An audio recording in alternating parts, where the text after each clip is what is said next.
Popcorn World.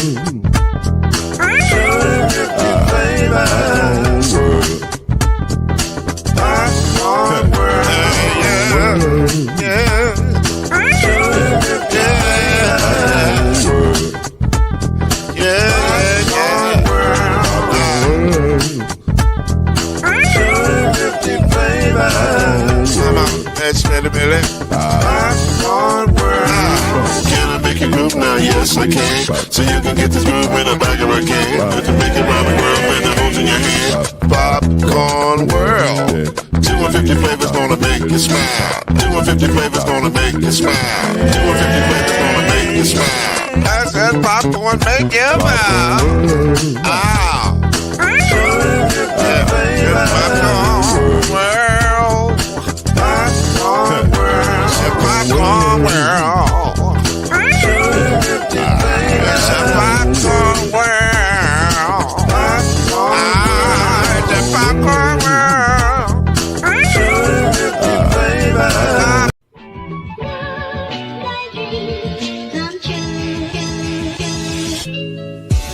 Now it's time for Believe in the ACC with our starting lineup. From Florida State, number 17, Charlie Ward. From Morehead State University, number 50, Lloyd Stan. And from Murray State University, number 2, Kendrick Haskett. Get ready for the best sports show about the ACC in all the land. Believe in the ACC starts now.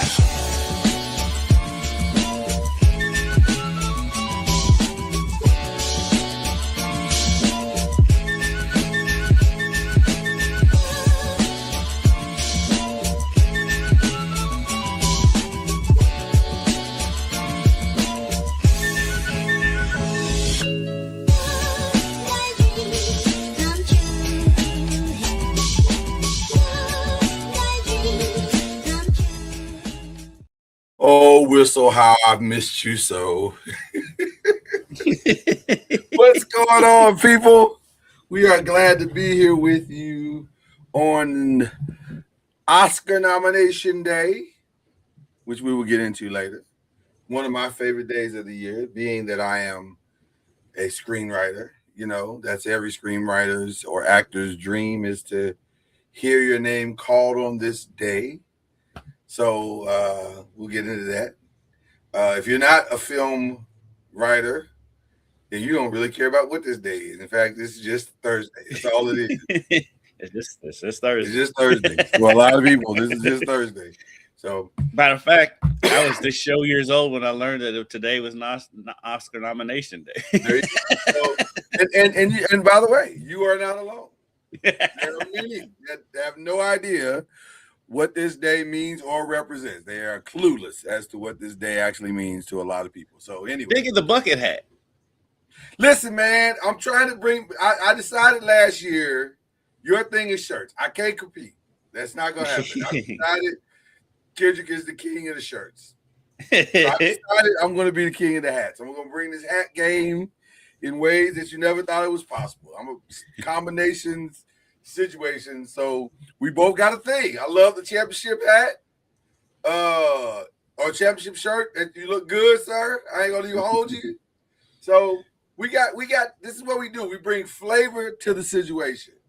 I love my bucket hats. And in the summer, I got a bucket hat on every day when I'm outside. So I love. Oh yeah, you gotta have a few bucket. You gotta protect all this. Listen, we got domes, people. We got domes. When you have domes. Not heads, domes. We got domes. So we gotta protect said dome. Protect the dome. PTD. Different from GTD. But listen, we're here. Got a lot to talk about. Got to give it up for our guy. I don't know if he's going to make it today because he's very, very bit. Listen, when you're on a 4-game winning streak, you're busy. You're busy. And they talking about him in these streets. Hey, you're about Charlie Ward. He out here. They winning.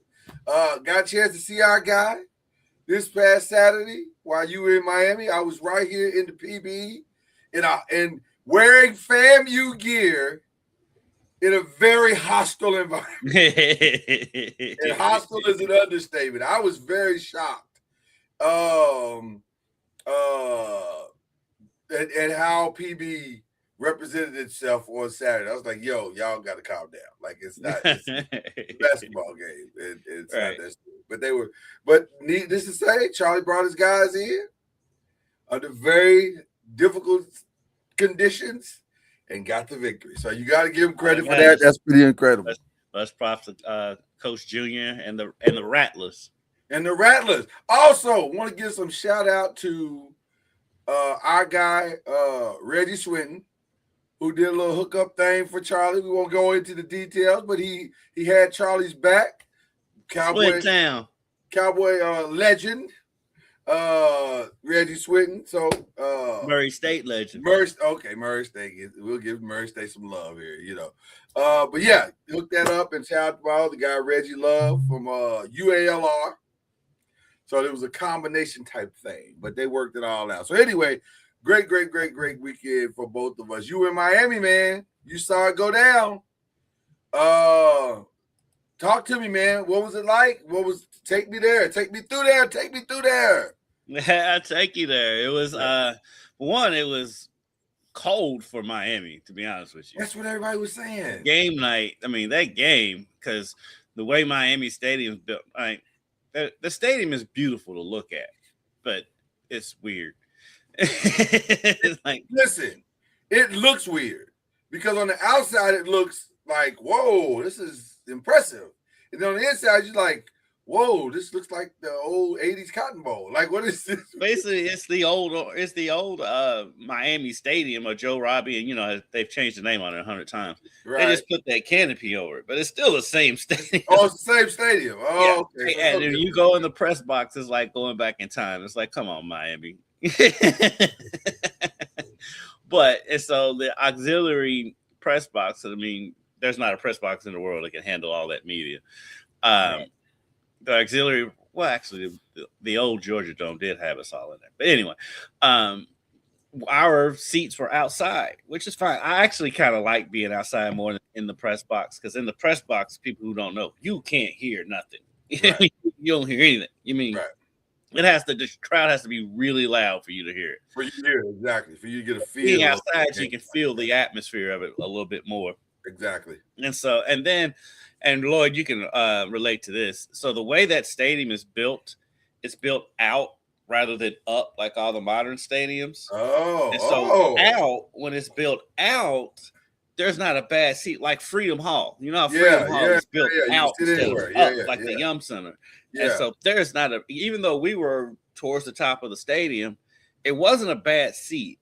It was a great seat. Only thing that was hard is, so we were on the end of the IU end zone. And so if anything past 5 yards in that end zone, anything in the back of that end zone, you couldn't see what happened. But luckily all the touchdowns happened right there where you can see it, though. Right, worked out. Yeah. And so, you know, everybody knows what happened. We'll get to the game, but I'll get to some of the flavor of the stuff that, you know, most people don't get to see. Right. I mean, we're walking around, so, you know, we do our live shots, taking behind the curtain of television. We had a special at 5:30, and we have our iPads that have the rundown and all of our scripts in it. Well, it did not work. So the whole time? The whole time. And so we had to ad-lib the show and literally have the producer in our ear tell us what's the next story coming. Oh, wow. And so then former U of L great wide receiver Harry Douglas, who everybody knows from ESPN and That Boy Bad. Boy Bad. I covered Harry at U of L, so I know Harry pretty well. And so I saw him on the sideline. First, was just, hey, what's up? And then I noticed, I was like, oh, we don't have a rundown. we need something to fill this time in case something else goes wrong. So I went up to Harry and said, hey, can you come on with us real quick? And he's like, yeah, I gotta do something and I'll be over there. And so he lived up to his word. He came on the show. Our producers didn't know. I told him he might come on. We don't know exactly when. So when we brought him in, a producer was like, where'd that come from? But she rolled with it. And shout out to our producer, Sydney Harbin. She rolled with it. We got Harry on. And like, if you watch it on television, you couldn't tell that we was flying by the seat of our pants, truly. Right. So there was that. From 20 years of experience. And understanding that things will go wrong. So after the show, after we get done with everything, we just do a stroll around the stadium. And that's when we saw that shot you see of Stephen A. and Michael Irvin, like looking like two little kids on the side. I'm standing like right behind that. I was standing right there for that. Okay. So I saw that. And then during the show, Dusty's talking, and literally that's when Ed Reed walked in with that hat on. And so and I see it, and I just started laughing. He's talking because he looks so ridiculous with this hat on. And so for those who don't know, Ed Reed had one of those big hats. Those giant hats. It's like a 10X hat. It's huge. Yeah. And he had it on like a mascot hat. Right, and he looked very happy. He looked like somebody had just bought him the greatest Christmas present ever. So he's just strolling around saying what's up to everybody. So we saw Ed Reed, Stephen A. and Michael Irvin. I did not see Tom Brady. I didn't know he was there until Kristen texted me. He's like, say hi to Tom Brady. It's like, I didn't even see him here. Yeah, Tom was in the stands, I guess, and he was taking in the sights, as we'll get into here in just a second. So, Lil Uzi Vert was there. DJ Khaled was there. Fat Joe. Pitbull put on a concert outside the stadium. Okay. And so during our show, they had it playing on the big screens, and you could hear it. But that's the other thing. The sound system in that stadium is not very good either. And so, and so our media seats, they were right next to the Miami section. Yeah. But they were surprisingly. They were being fans, but they weren't like outrageous like Miami fans can be. They were straight. They were just like they had a good time. They weren't normal. They had a good time. Yeah. I could see President Trump from my seat. I will say that it was majority IU fans there. Sure. And I will say it's probably about 55-45. I know a lot of people are saying 60-40, but I think it was closer to 55-45 IU fans. So Miami was there, but they definitely played an away game. Yeah. Well, a neutral site game. It was a neutral site game. It was kind of as close to the neutral site as you could get. Yeah. And to be fair, it did sound like an away game on TV. The Indiana fans were way loud. They were so loud. Right, and like when they would do the IU, I mean, that U would be loud and echoing out throughout the stadium. It did sound loud. Yeah. It was funny when they do the Hoosiers in the pros and the Hurricanes in the pros. It's slightly different. The number was, the number was different. Yeah, and like it's like Indiana. There was a couple of people. The funniest thing, the player that got the biggest yell from the IU fans was Antoine Randall L., who played there like 30 years ago. Wow. But I mean, Antoine was good there though. He was. Antoine was good. It's good to see him. He's in the league. I think he's on the Lions coaching staff. It's either the Lions or the Vikings, but I'm pretty sure it's the Lions. Well deserved. Antoine was a really great player. And a good guy too. I remember I was an intern and I interviewed him when I was in college. But like they showing like Ray Lewis. I like that pause that he just made there. And as Kendrick pauses and his screen is frozen, this show is sponsored by Popcorn World. Popcorn World, 250 flavors. And ironically, it's made in Gary, Indiana. So go by to popcornworld.com and you can get some of that Doing the World of Flavor .com and get you some Popcorn World. Listen, we had a great time this past weekend. The pause was the best part of it. When you go back and watch this later, you're gonna see this great Ray Lewis pause, like you're reaching out like a Ray Lewis. So it looked good. You look good on your pause. I'm mad I didn't get to see him down there, especially in that ridiculous outfit he had on. He definitely looked like an unk. Oh, he was giving off straight unk vibes. No question about it. Yeah, he was straight unk. He was unk to the fullest. Yeah. I don't even want that to be. I did see Tim Tebow down there, and then on the media shuttle heading back to the hotel, I sat next to Heather Dinich, who is cool. Who I don't know, she's cool as hell. Yeah. We were talking. I was like, I say from Louisville, but we was covering IU because IU's about a couple hours from us. She says, "Oh, I know," because she went to IU. She's an IU grad. Right. And she's like, I made that drive to Louisville a bunch of times. And and she showed me her phone and like the party going on in Bloomington that night. It was crazy. But I think Bloomington might still be partying. Listen, we got a winter storm coming this 2026 is set for Bloomington. They're going to be partying the entire year. We got winter storms coming, and they still having their celebration in the football stadium on Saturday. I'm like, y'all have fun with that. They're like, we don't care. We do not care. Y'all can be built for this. I'm not. Right. I'm not mad at him. I'm not mad at him because I get it. This was an unprecedented, unexpected, and dare I say, unbelievable situation. So let's go back. Let's get to the actual game. And we asked the question: is the U back? I still say yes. You say yes. I still say yes. Okay. I still say, especially if the courts come through and are able to steal Duke's quarterback. Right. But their backup plan easily could be throw number 10 back there at quarterback because Malachi Tony is that kind of dude. Malachi Tony was fantastic.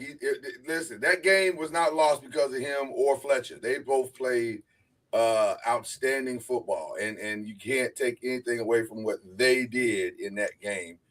I think Malachi had somewhere near was it like 200, almost 200 yards total? I've got it right here. He had 122 yards receiving. Yeah.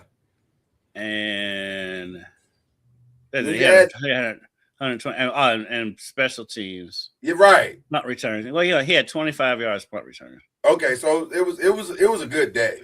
Yeah. I mean, he had a really, really good. They just ran into a team that could make a few more plays than they made. Because Indiana did not play his best game. Mendoza did not play his best game. I was surprised how well Indiana was able to run the ball in that game.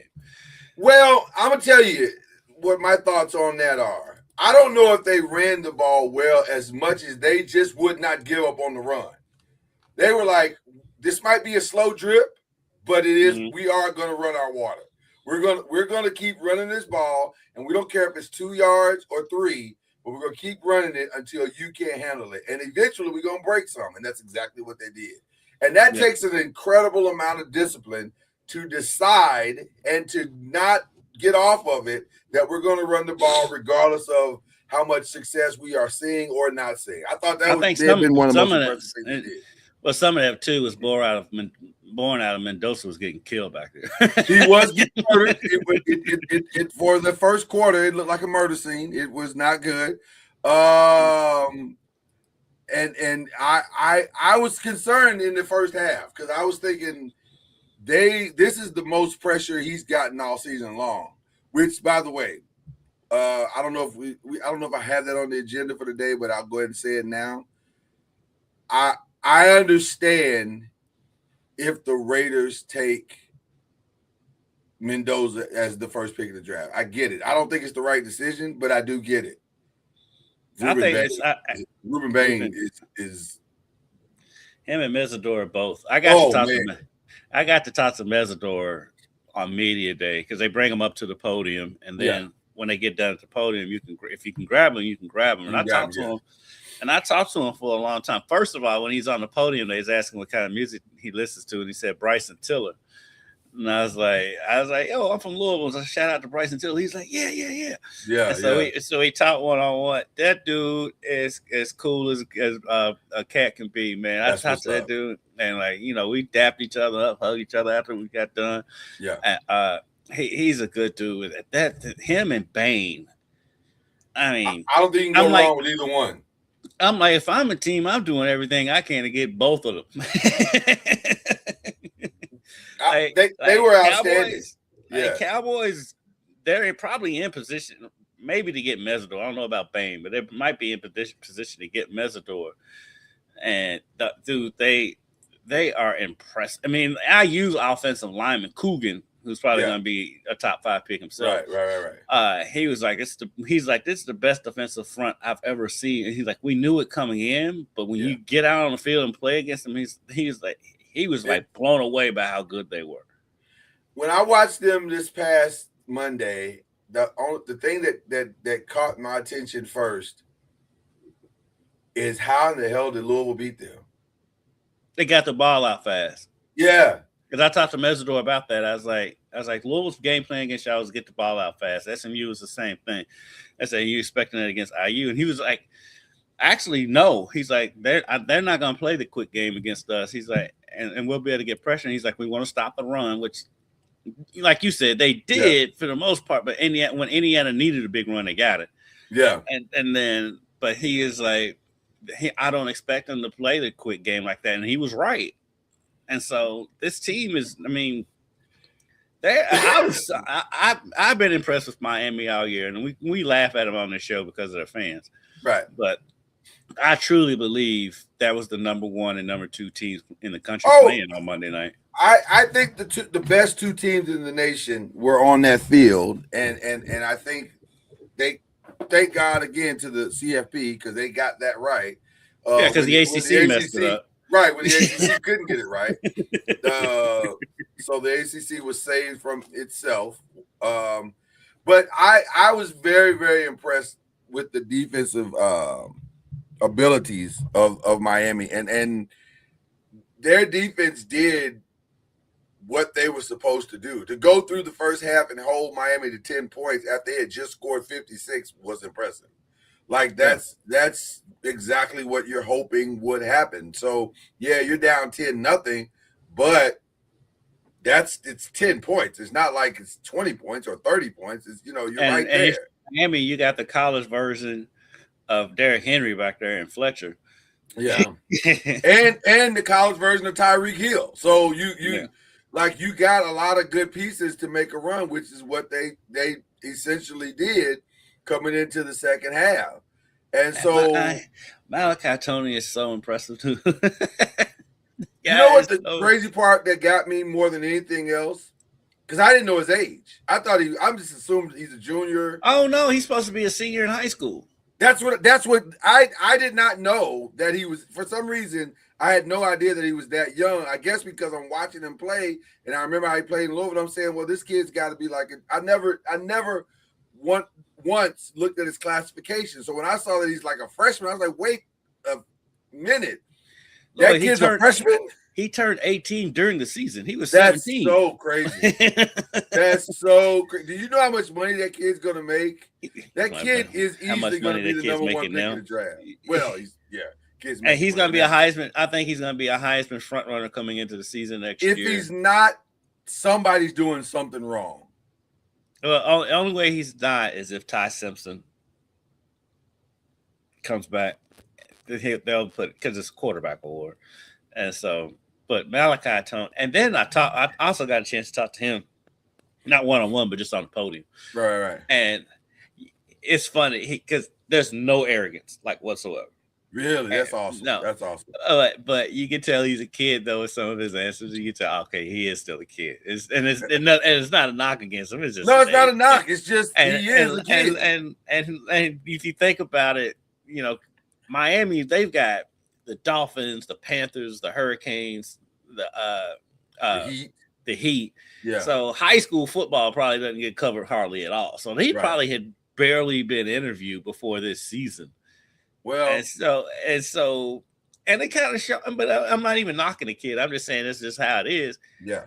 But it was a refreshing youngness about him and about his answers and stuff. Like it was crazy how much I really came to really like this team as players. Yeah. From at that media day, because they was all really good dudes. That's cool. That's very cool. So, listen, by the time we got to the fourth quarter, we had a full-blown game, ladies and gentlemen. Yes. I mean, it was It was teetering there, even though IU was only up 10-0. It was teetering that IU might be able to run away with this, but that Fletcher run changed everything. Well, the Fletcher run, well, two things. I think the game twisted on three essential moments. The Fletcher run was massive, because that gave us the game we so desperately wanted. Because up until that point, if you don't like defensive games, you didn't like this game. Simple as that. But once the Fletcher run in the second half came, we had like, okay, here we go. Now we got the tension. Now we got some offense. Now we got a game. But the problem is, man, that blocked punt was massive. I mean, and dare I say, it's the difference between IU winning and losing this championship. Like, definitely, literally and figuratively, because that's 7 points. They won by 6. Yeah, exactly. I don't know what went wrong after watching the play again. I don't understand, other than somebody just missed an assignment and there was maybe a communication error, but it seemed to be a relatively easy block. And man, it cost them everything. It really did cost them everything. And that's why they say you win in all 3 phases. You win games in all 3 phases, not just the 2. So, because I'm telling you, before the Fletcher run, just walking back in the stadium from halftime, you could feel the momentum. Like Miami, I don't know what happened during halftime, but like coming out of the locker room, that Miami crowd, they were going crazy before the run. Yeah. Then the run happened. I mean, and they were going nuts in that stadium. And I say that block happened, and like that changed everything in that game. And then the Mendoza run, which is before the signature Mendoza play. Run, I want to just say this: the best part of IU is their discipline. They don't blink and they don't flinch, regardless of what is happening on the other side of the field. And so the fact that they didn't fall apart after that Fletcher run and they stayed their game plan. They stayed the course. That to me was as impressive as anything else they did that day. I was like, wow, they're not shook by this. Most teams would have folded. And a lot of that's got to do with the maturity. I mean, they are an older team. Well, it's maturity, but also Shaq says it all the time. If the general don't blink or the general ain't panic, the troops ain't gonna panic. And Signetti did not seem fazed by that whatsoever. So that was a big moment. But now let's go to the play of plays, the Mendoza decision, which, by the way, I don't know if you got a chance to even hear any of this, but it turns out that was an option RPO. He could have passed or ran that play. And initially, his initial thought was to try to throw it in. He said, I was going to throw it because I felt like I could make the throw.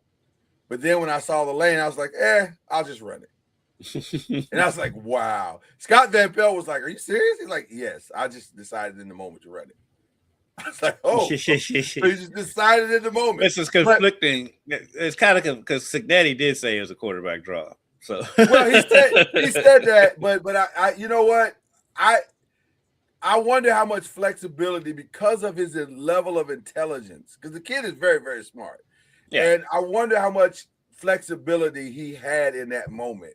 And it feels like, I don't think the kid was lying. I just think that play was probably a little bit of everything. It was like, dude, go make a play however you make the play. Whatever you see, and go react and do that. So, and that's exactly what he did. I mean, he took 3 huge shots on that play too. Well, my favorite, it's not a meme, but it's like a video. There's a video out there, and it's like a reel of last year when he's in California and they played Miami. One of the kids that lit him up when he was in California and laid him out on the ground for a little bit. that same kid was in the play in this final play, and this time he got the best of the kid. And so it was a real now aided with a block. Let's be very clear. It wasn't just that they met in the hole and he got the kid, knocked him down. No, he met in the hole with the kid, and also he was assisted by one of his own players knocking him down. So so it worked out kind of well, kind of nice. But the way that play unfolded, because it looked like he was only going to get the first down.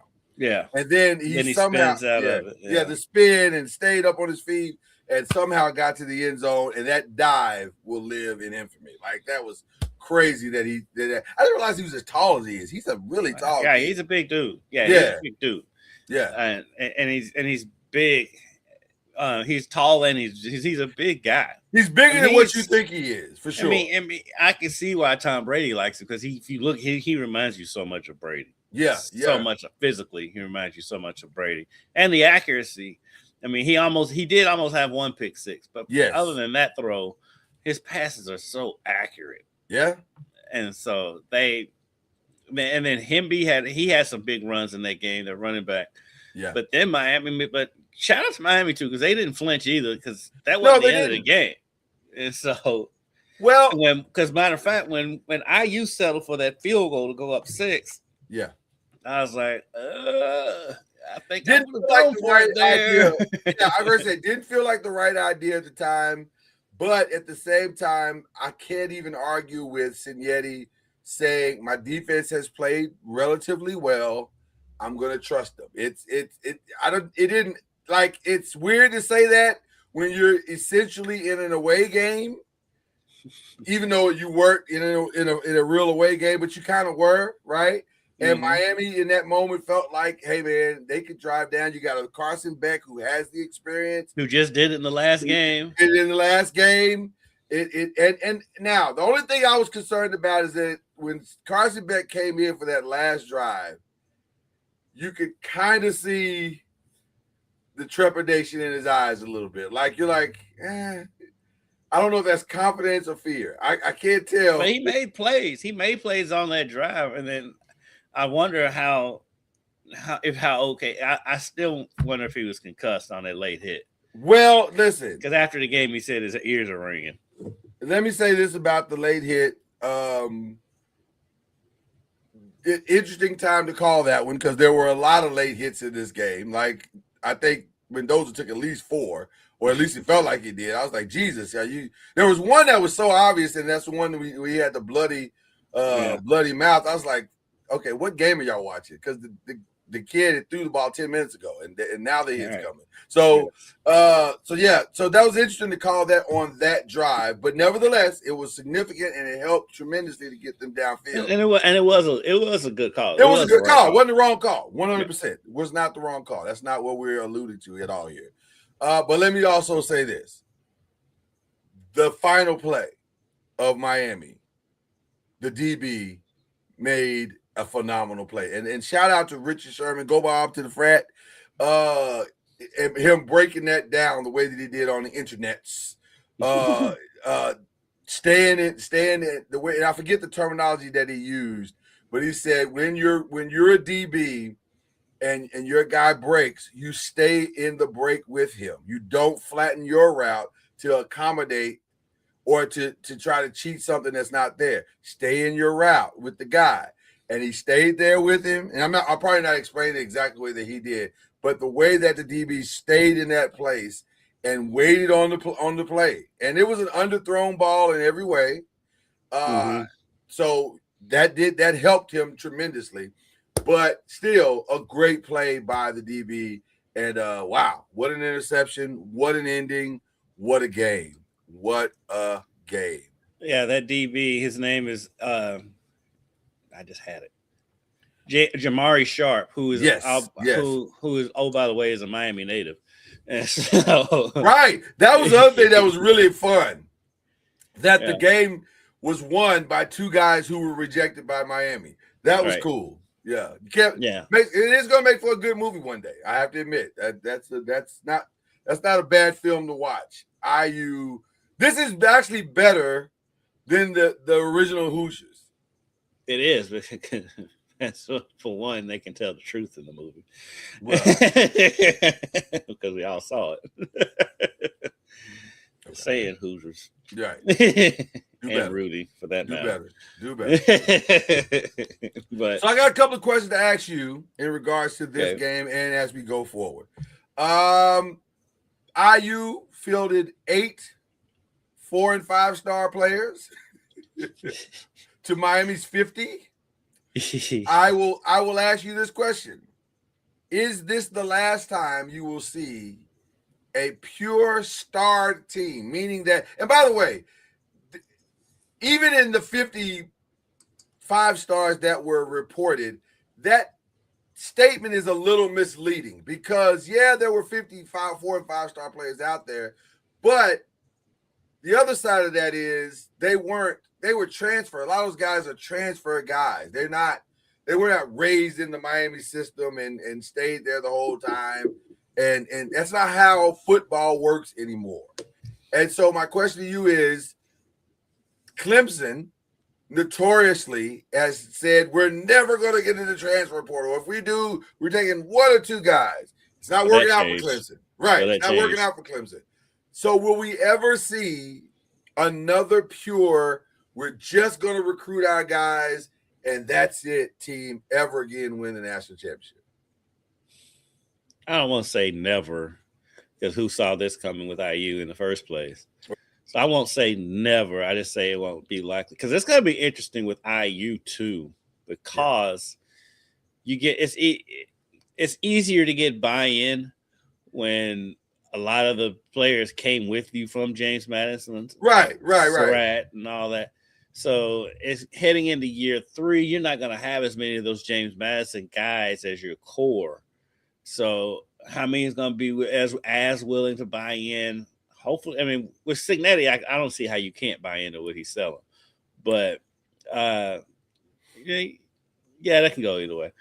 But it's going to be interesting to see IU going forward. But I don't think I think Cignetti is like ruined coaching for everybody across the country. Well, let me be very clear. Kentucky fans saying if he can do it, Will Stein can do it in Kentucky. I'm like, no, it doesn't work that way. I mean, maybe I'm cheering for Will Stein, but it doesn't work that way. Let me be very clear. And I think Stephen A., I don't often agree with everything Stephen A. says, but I absolutely agree with this. Yes, to your point, and you and I had the exact same thought. This is bad for a lot of people in college football. This is bad for a lot of people in sports, period. Think about this. In the span of 1 year, we've had 2 coaches take their teams from worst to first. Mike Vrabel in New England, and now Cignetti in Indiana. This is not the way it's supposed to work. You're not supposed to be able. By the way, in the NFL, it's more common. It is more common. It is more common in the NFL. You see worst to first all the time. Well, in the division, not to the championship game, but we've seen it now twice. The Bengals did it. Worst to first, yeah. You see it because the NFL is built on parity, and so you'll see it more in the NFL. Plus, it is now. And if you're worse, you don't play the hardest schedule. You know what I mean? That's true. That part is true. Yeah. But in college football is different because there hasn't been parity. Now I do think there's the way college football is now. There is more parity now, so maybe you'll start seeing it more, but. Yeah, it's worst to first. It's not going to see all the time in college football. And to be honest with you, in the pros, maybe worst to first is not the right way to say it, because a worst today only means what? Like it's just you came up short. It's probably more that you came up short than you are really that bad, right? Because I mean, look at your team. Because y'all, we lost 7 games in the fourth quarter, and if you all win the division this year, it'll be considered worst to first. But it's not really that. And plus you had the building blocks. So that happens in the NFL. Team gets a bunch of injuries. Yeah. And they come back and win the division the next year. By the way, similar to what happened to the Commanders this year, I can easily see the Chicago Bears regressing tremendously because they won 7 games in the fourth quarter and in the final minutes. So how sustainable is that? Same thing for the Kansas City Chiefs. went to the Super Bowl last year, completely out of the playoffs this year. Same reasoning, we keep losing, close games. So, but Signetti has made it awful for a lot of teams. Let me tell you something. Kellen DeBoer is at home right now going, oh, damn. Yeah, and you're going to have school presidents and everything looking at, why are we giving you all this money when he just did it with 8 4-star recruits? He didn't have a 5-star. He didn't have a 5-star at all. He just was out there with some dudes. And somehow he coached those dudes up to a place where they won a national championship. 16-0 is crazy. And people will take it for granted, like, oh, we can just do it. It takes so much of a perfect storm to pull off what Signetti pulled off. I mean, they don't have the big 4 or 5-star, but Surratt's going to play in the NFL. Mendoza's going to be in the NFL. Coogan's going to be in the league. Yeah. They're going to have NFL players, and they're not going to have the big names like, we was talking about the Miami thing earlier with Ray Lewis and Warren Sapp and all that stuff. But these are dudes that are going to play in the NFL. So it's not like they just did it with a ragtag bunch of misfits. And so, right. But it takes such a perfect storm, the perfect personalities to buy in, all that stuff. It was funny because we was at IU's practice on, what day was that? Saturday. Mm-hmm. And I went in the bathroom, and like the way because they were on FIU's campus, the way the bathroom was the same bathroom I'm using, the players are using in practice. So, there's a couple of them in there. So Cooper, the receiver, who's also going to play in the NFL, had his helmet just sitting on the bathroom sink. And I looked at him, I said, I was going to take a picture of your helmet sitting on the sink because it was funny. He started laughing. He's like, yeah, it is kind of funny. And so that's the type of dudes these are. These are just like nice, guys, humble dudes. And like, you don't get that all the time. And so it's people got to pump their brakes on like, oh, if they do it, we did it, we can do it. No, it takes a lot more than just luck. There's a way to do it, and you have to have the perfect storm for it to happen. Well, it's the perfect storm. It's the perfect coach. It's the right moment. It's the belief in a culture and a system. It's a lot of things that have to go right, and a lot of things that mentally and emotionally have to go right for you to get to this place. Everybody's got to have the buy-in, and clearly IU from top to bottom. I knew they had buy-in when I watched Pat McAfee and the president of the university was like, yeah, we believed in this dude. Listen, and she had no reason to believe. There's nothing in the precedents of IU football that should make you believe in somebody. That's crazy. But she believed. They believed they got the right guy. Her and the athletic director believed they stole this guy. And they did. They absolutely did. So let's go back to the ACC, though, for just a second. Does this finally put the ACC back in the conversation nationally for truly a Power 4 conference, or does Miami is this a one-off? Is this Miami standing out there by themselves? I think next year is a big prove it year for the ACC. We need Clemson, the Florida State. We talked about it last week. Clemson and Florida State need to bounce back, and then the Louisville, because the top tier is always going to be prestige-wise going to be Miami, Clemson, and Florida State. That second tier, I put Louisville probably at the top of that second tier.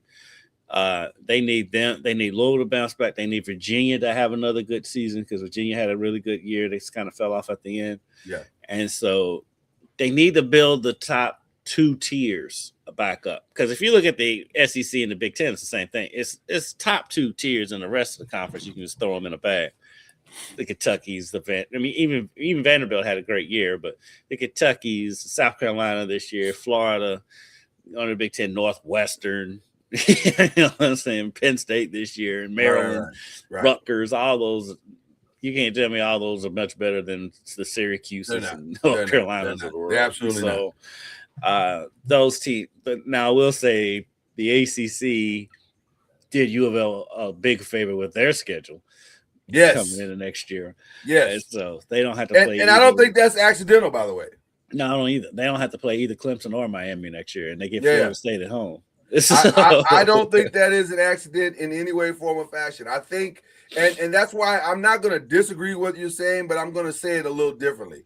I think it's critical for that second tier to match what the top tier does. So, yes, Florida State needs to be good. Yes, Miami needs to be good. Yes, Clemson needs to be good. But also, Virginia Tech needs to come in being good. Virginia needs to be good. Louisville needs to be good. Because the more that second tier, because what it makes the SEC looks like it's the better conference is that not only was Alabama good, Georgia's good, Ole Miss is good, but Vanderbilt was really good. Texas was really good. They were right there. Both of those teams were right there. Texas A&M got in. So when there's at least 5 to 6 teams that are solidly in the top 25, right? Then it makes it look like everybody. This is a better conference than because I think here's what I really believe. I think the ACC, it's the Big Ten, the SEC, and the ACC. I don't think the Big 12 is as good as people think that it is. And so if the ACC can take the Big 12 spot consistently going forward, then now you got something to talk about on a national level. Now they can become a true player in this conversation. If they can keep getting to this game or getting close to this game, Final Four, and get more than one team, next year, let a Clemson or a Florida State or a Louisville or Virginia Tech make a run towards it. That would be huge. Massive. And I got a question for you. Talk to me. I got a hypothetical for you. Okay. And we all know that Bobby Petrino is now the offensive coordinator in North Carolina. We do, which is crazy that he and Belichick in the same building. And they play Louisville at North Carolina this year. What happens if Belichick gets picked up by one of these NFL teams? Bobby Petrino is the new head coach, and they know that. And he knows that. He knows that. He's not a fool. Let me tell you something about Bobby Petrino. He's no fool. No. He thought for sure he was going to get the Arkansas job. He thought for sure that's what was going to happen. The problem is that they were reminded by their donors of his reputation. Yes. And he's an evil genius. He's an evil genius. He is an evil genius because that's why he went to Carolina. Even if Belichick doesn't go this year, he's banking on Belichick's going to leave eventually. And let me say this. I don't think Belichick is going this year. I don't think it's despite Rex Ryan's appeals on national TV for Bill Belichick to make it to the Bills, and even that sounds like it could be loaded. See that happening. Well, it sounded loaded. I was like, is he trying to? Do they have a deal in theory that Rex will go if Bill goes? That Rex will be the Rex might BC. Think that Rex been on TV begging for jobs for 3 years now. Listen, quietly Rex called my guy and was like, "Hey, what's going on?" Who? John Harbaugh. Yeah, his name got mentioned in the media, and so one thing we both know: when your name gets mentioned in the media, it's not for nothing. Right. Somebody has probably put you in a room somewhere and had that conversation, which is fine. But I don't think he'll get it. I don't think John's going to do that. I don't think Bill's going to get the opportunity. It feels like, and we'll get into. This is relevant to everything you're saying, because I do think. If Bill goes, Bobby Petrino is the insurance policy for North Carolina. That if he goes, we're still good because we got a quality head coach on the staff. So to answer your question, yes, Bobby Petrino would absolutely get that position. At least temporarily. I do think if there's a chance for Bill to go, it would be Cleveland. You think it's Cleveland, going back to Cleveland? Yeah, because one, he has history there, of course. Yeah, it's history. Two, yeah. I don't think anybody else wants to touch him. I don't think Brady's not going to. No. No. Brady's not going to. Even though, I don't know, Brady's vindictive enough to be like, oh, you know what? I'm your boss now. Right, you work for me now. I'm the captain now. Look at me, Bill. Look at me. You and your girlfriend. I'm the captain. I think the Browns. To me, the Browns make the most sense. Well, but still a long shot. Though. I don't think it's I think it's a long shot because You know what? I say that, and I don't know. I don't know what the Browns are doing. I have no idea. Yeah, that's also the caveat you got to throw in there. It's the Browns. It's the Browns. They can do anything. It's crazy over there. Yes, because you got to throw in. You always have to throw in the bad team factor. Yes. When it comes to all bad team, bad owner. Yes. The Browns. Anything dumb. The Browns, the Jets, the Raiders. They're absolutely here for the dub. I want to bring something else up to you because I think this is important. Switching gears just a little bit here in college sports, because technically the deadline for this decision is today. They moved it to the 23rd, but there is still I guess an off chance. I'm sorry, tomorrow. I said today, but it's tomorrow. That there could be a vote where the college football playoff goes from 12 to 16 to 24. Now, just to reiterate for those who are not familiar with this story, the way it would work is that they'd go to 16 next year and for 27 and for 28. And then in 28 going into 29, you'd have 24 going forward, and hopefully that would be the end of it all. But there is resistance from the SEC to the 24. The SEC wants to stop at 16. The Big Ten wants to stop at 24 because of the thing that's hanging everything up is the automatic qualifiers. And it feels like the SEC is trying to basically lock in 8 of the 24 spots and then give Big Ten the other 8, and then everybody else has to scramble for the last 8. Which is what it sounds like everybody's doing, what they're doing. It's such BS. The only thing that could come out of going to 24 is they'll have to start the season earlier, so we'll get college football earlier. And the portal will move much smoother because everything will probably be done by the New Year's Eve at that point, or at least 1 week after. And so now the rest of the January could be done with the portal. You could open it up. Well, I don't know, because even next year, the national championship game next year is a week later than it was this year. So that's what I'm saying. That's why I think the 16 could be good, because at some point you're going to have to. They have to start the season earlier. You're going to have to start the season earlier and end it earlier. Like, you can't keep pushing into. First of all, the NFL and these networks aren't going to allow you to keep pushing it in early because you're messing with the other money. And the NFL money is much, I was going to say it's much bigger, but it's probably about the same. It's still bigger, but I think because you'll push into, in Christmas. Yeah, you're starting to push into Christmas games. Like NFL is already trying to take that over. I think they still won the ratings battle, even though the NBA games were far better than the NFL games. They were really good this year. The NBA was really good. And they scheduled it better too. Yeah, they did a good job. But then, like, if you get when Christmas falls on the weekend, you're gonna have all 3 of them. Yeah, and that's crazy. That's to me is bananas. Crazy. Yeah, that's a nightmare too if your team is playing. And so if you go to 24, does that just get rid of the bowls altogether? Because when are they going to play? Well, listen. Are they going to start? They'll have to include more of those bowls. Now, I'm a big fan of including the Pop-Tart Bowl in the playoffs. I'm all for it. Why you love the Pop-Tart Bowl? Who doesn't love the Pop-Tart Bowl? Who doesn't love Pop-Tarts? It would be fantastic to see that as part of the playoff and that stadium in Orlando. If you've been there, Listen, we had a good time in Orlando. I'm not gonna hold you. We had a good time. Yeah. Orlando's a good stadium. That stadium, good stadium.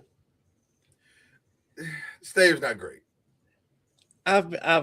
It's been time. It's twice I've had to jump the fence to get out of that stadium because they close it so damn early in Orlando. Right. Stadium's not great. I'll admit that. Literally have had to hop the fence to get out of the stadium. I agree. Stadium's not great. And it's a little confusing. Like, it's like, where am I supposed to? Like, they don't, there's this large field area around the stadium, and it's there's a lot of barbed wire.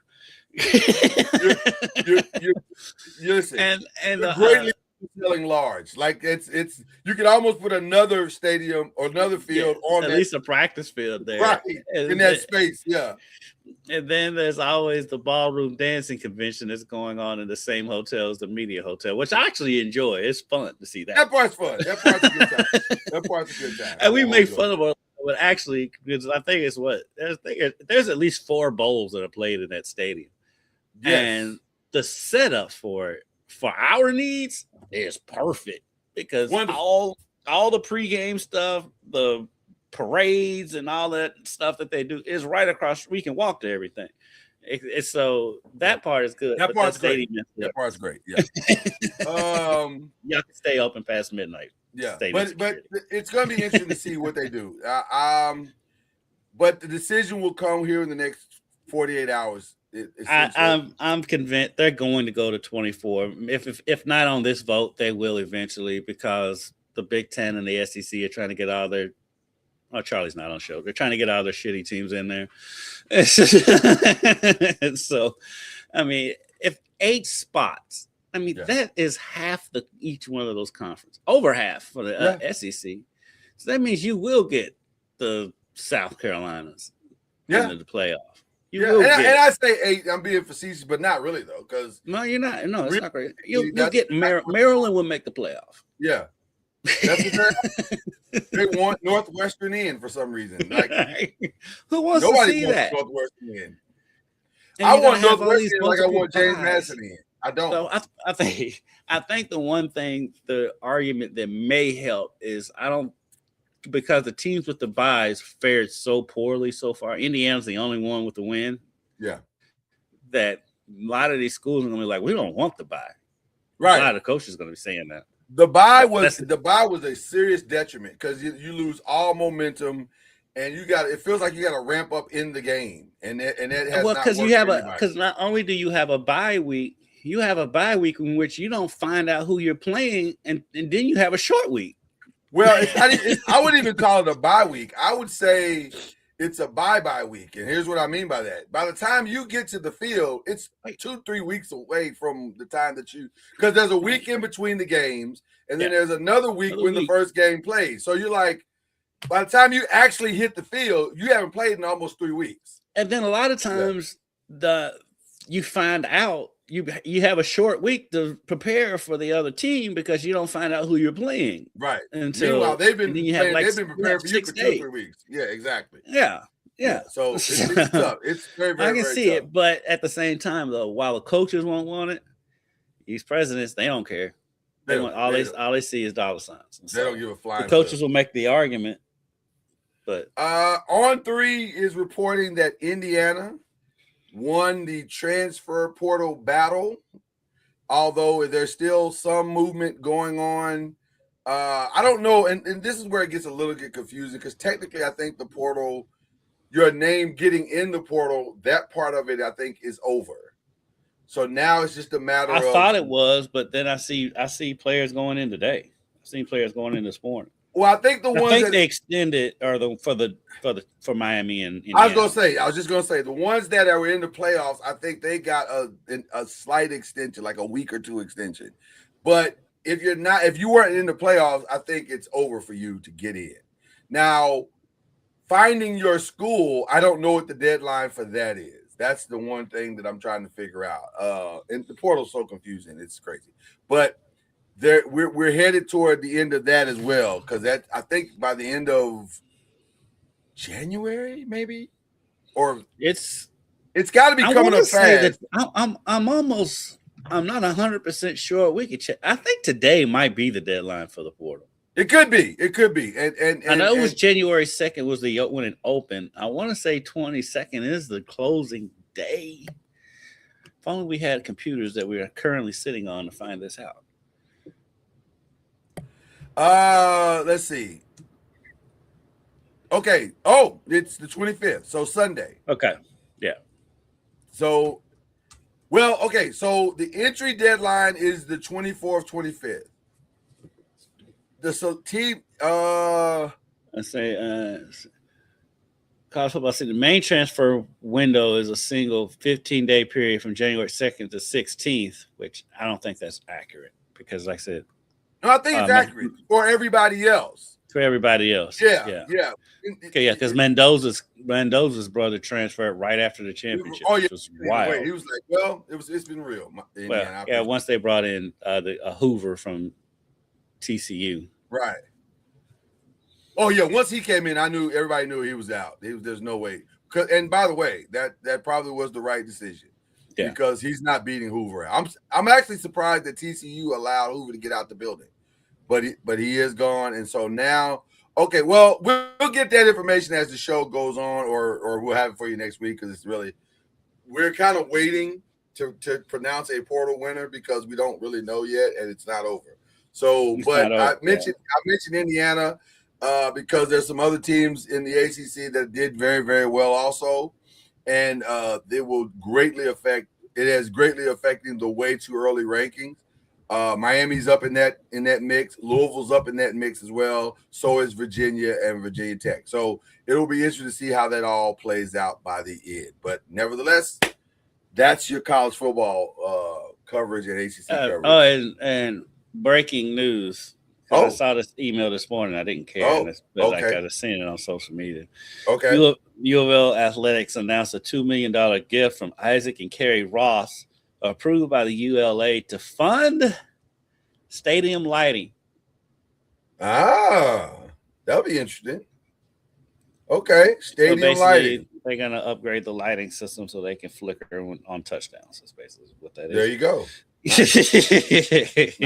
Nice. All right.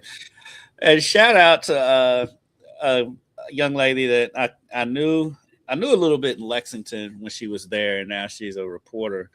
And she's the main sports anchor in Miami now, Sarah Cardona.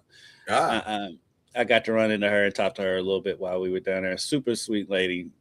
Young lady just doing a thing down in Miami. She's killing it down there. So shout out to her because I got to run into her. Not a bad gig while we were down there. Not a bad place to live. Not a bad gig.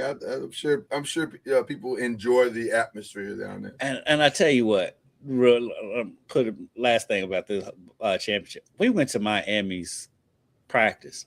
Well, for what they call practice. Right. I'm still kind of salty at Cristobal for that. Okay. Because we got there and they did nothing. I mean, nothing. And it was on, it was on purpose. Yeah. Their indoor facility is ginormous. Really? It is humongous. It's so big that there was a golfer in there working on his golf swing on some golf machine, totally out of the way from everybody in the indoor facility. Wow. I mean, it is enormous. I mean, it's about twice the size of what U of L's indoor facility. Now, really? U of L's indoor facility is relatively small compared to most of them anyway. Yeah. But it is enormous. Wow. That campus is beautiful. Shout out to the U. Beautiful. Shout out to the U. Well, let's jump over to the NBA, the Press and Pros. That's the other show that we do, and we've been lately. Can we get the open today? Would you like the opening? We haven't had that open. We haven't done the opening in quite some time. For my brother Kendrick Haskins, I will try to bring up the opening if it's possible. But technology being such as it is, it's not. I wish I had an NBA shirt down here. I'd switch while they open. You switch. Well, I tell you what. You have a minute because I got to find the opening. That's number one. Well, I don't. Then I got to load the opening. I think this is it. I think this is the opening to the show. So if you got a second while the opening is going, let's see if you got the chops to pull this off. Is this it? Let's see. One of these is the opening. Is this it? Scoop, and y'all, we got it. Scoop, and y'all, we got it. Scoop, and y'all, we got it. Scoop, and y'all, we got it. Scoop, and y'all, we got it.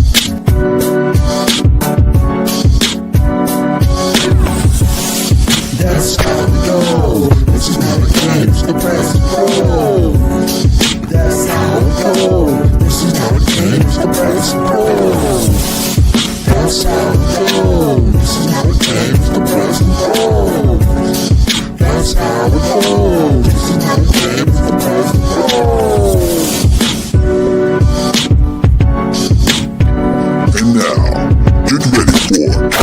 Haskins, and Lloyd Spence, the press and the pros. Let's go.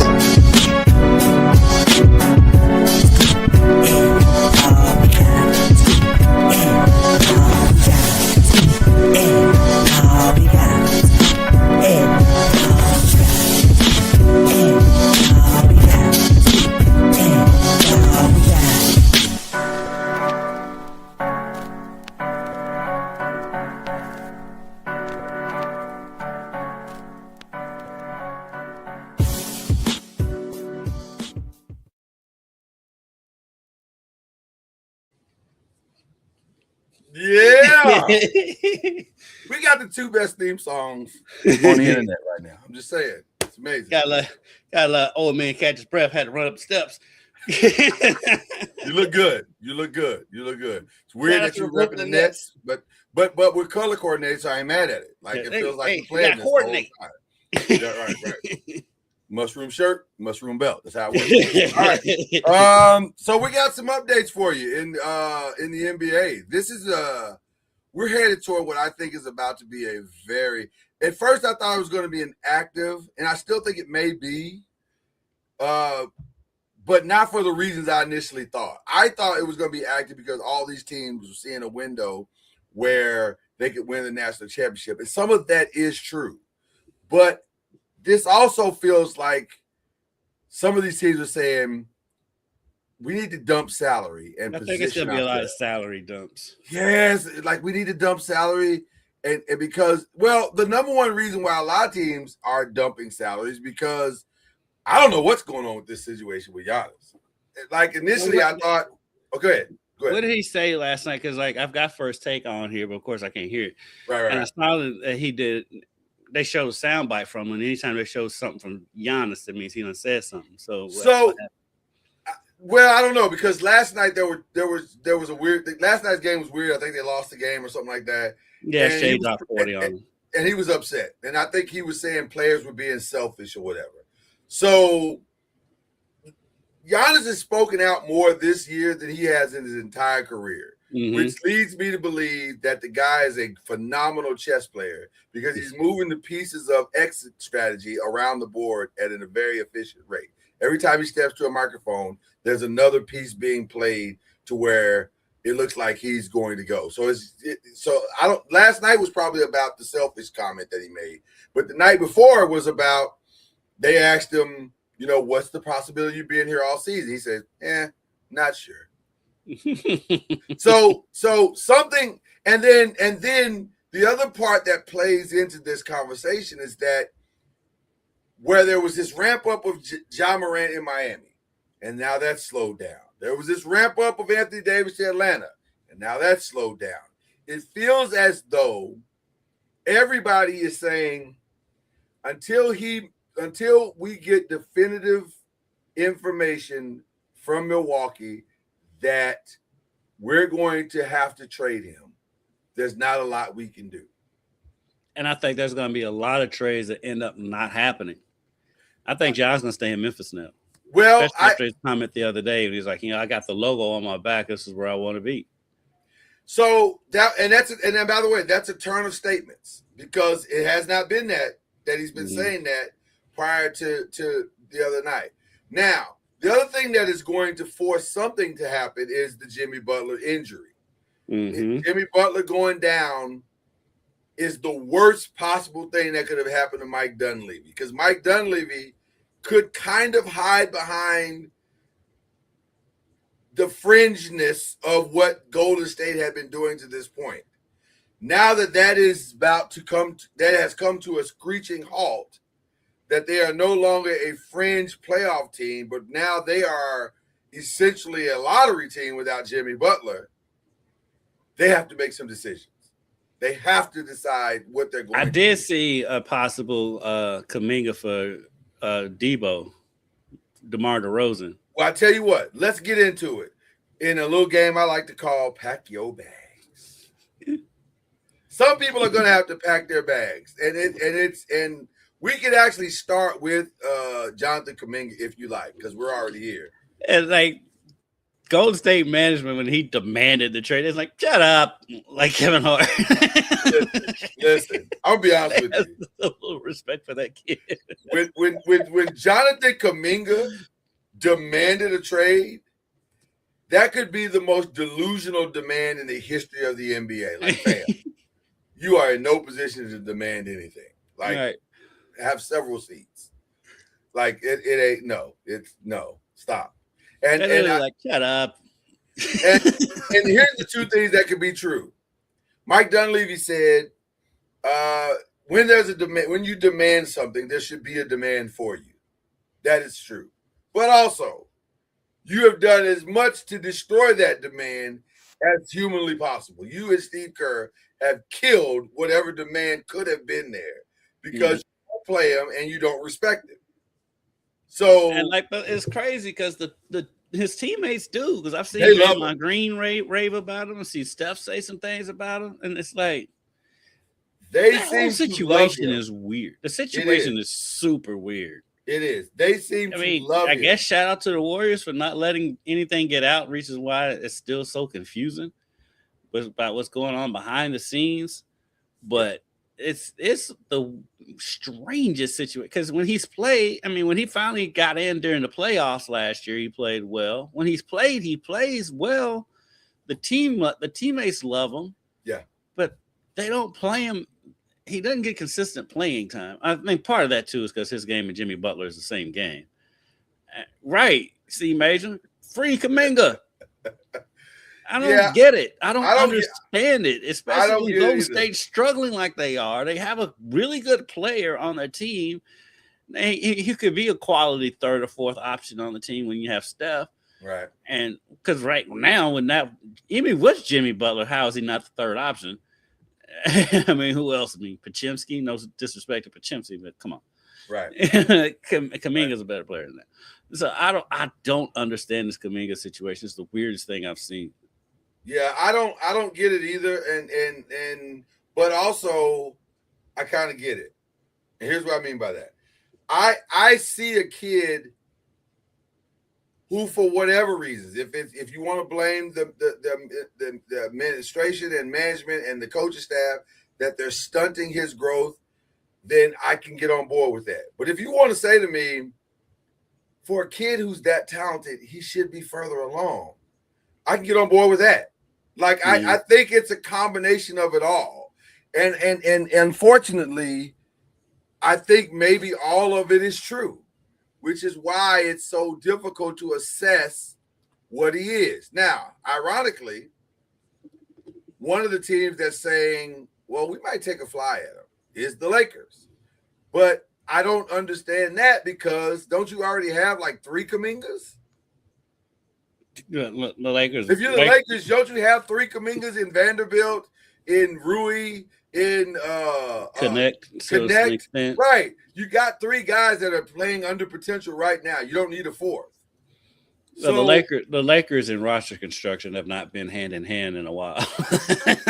Well, which brings us to that conversation.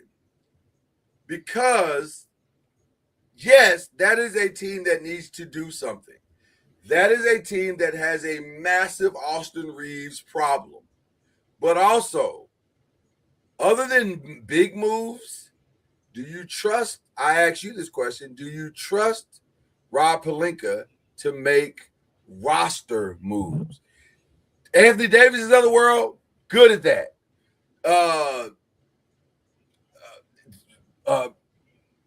Why am I drawing a blank? Luka Doncic's, I can pull that off with my eyes closed. Rob Pelinka is great at that. But roster guys, he has sucked. He has not been great. I'm with you on that, because even with the Luka AD deal, he got that because he fleeced his homeboy, right? And because that was his buddy, right? Nico was his buddy, and so that's how that happened. As far as any other moves outside of that, can you point to anything? They did a good job, and because they did do a good job in drafting Connect, but they haven't used him right, or he hasn't, whatever. He's had some games here and there, and he's developing. But outside of that, free agent moves or trade moves, you can't point to anything that he's done that's been significant. Because like I said, you can point at AD and Luka Doncic, but that's the equivalent of Danny Ainge giving Kevin McHale, Kevin Garnett, and Paul Pierce. I mean, that's not that hard. Not Paul Pierce. Who was it? He basically gave the Celtics Kevin Garnett for a bag of donuts. And so you can't. I don't give him really credit for that. So outside of that, he has not proven that he can construct a roster, because if you look at their roster outside of what's LeBron and Luka, and I guess you can give him credit for Austin Reeves a little bit, but the roster construction is not great. He has not been able to build a sustainable roster around either player. I just looked over and saw Stephen A. Smith. His face he's making just now, and I just had to laugh. Yeah. Well, listen, it happens a lot. More times than we care to admit. He's making his face. I mean, I'm sure it's justified in today's the stuff that's going on. Well, there's some weird stuff going on. Ryan Clark's talking, so I can see why. Yeah.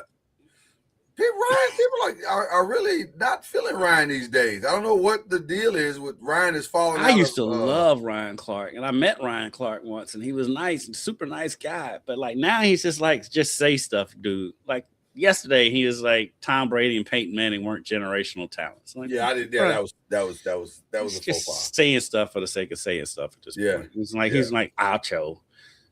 Yeah. Which I met the other Acho at the game the other night. He was a nice dude.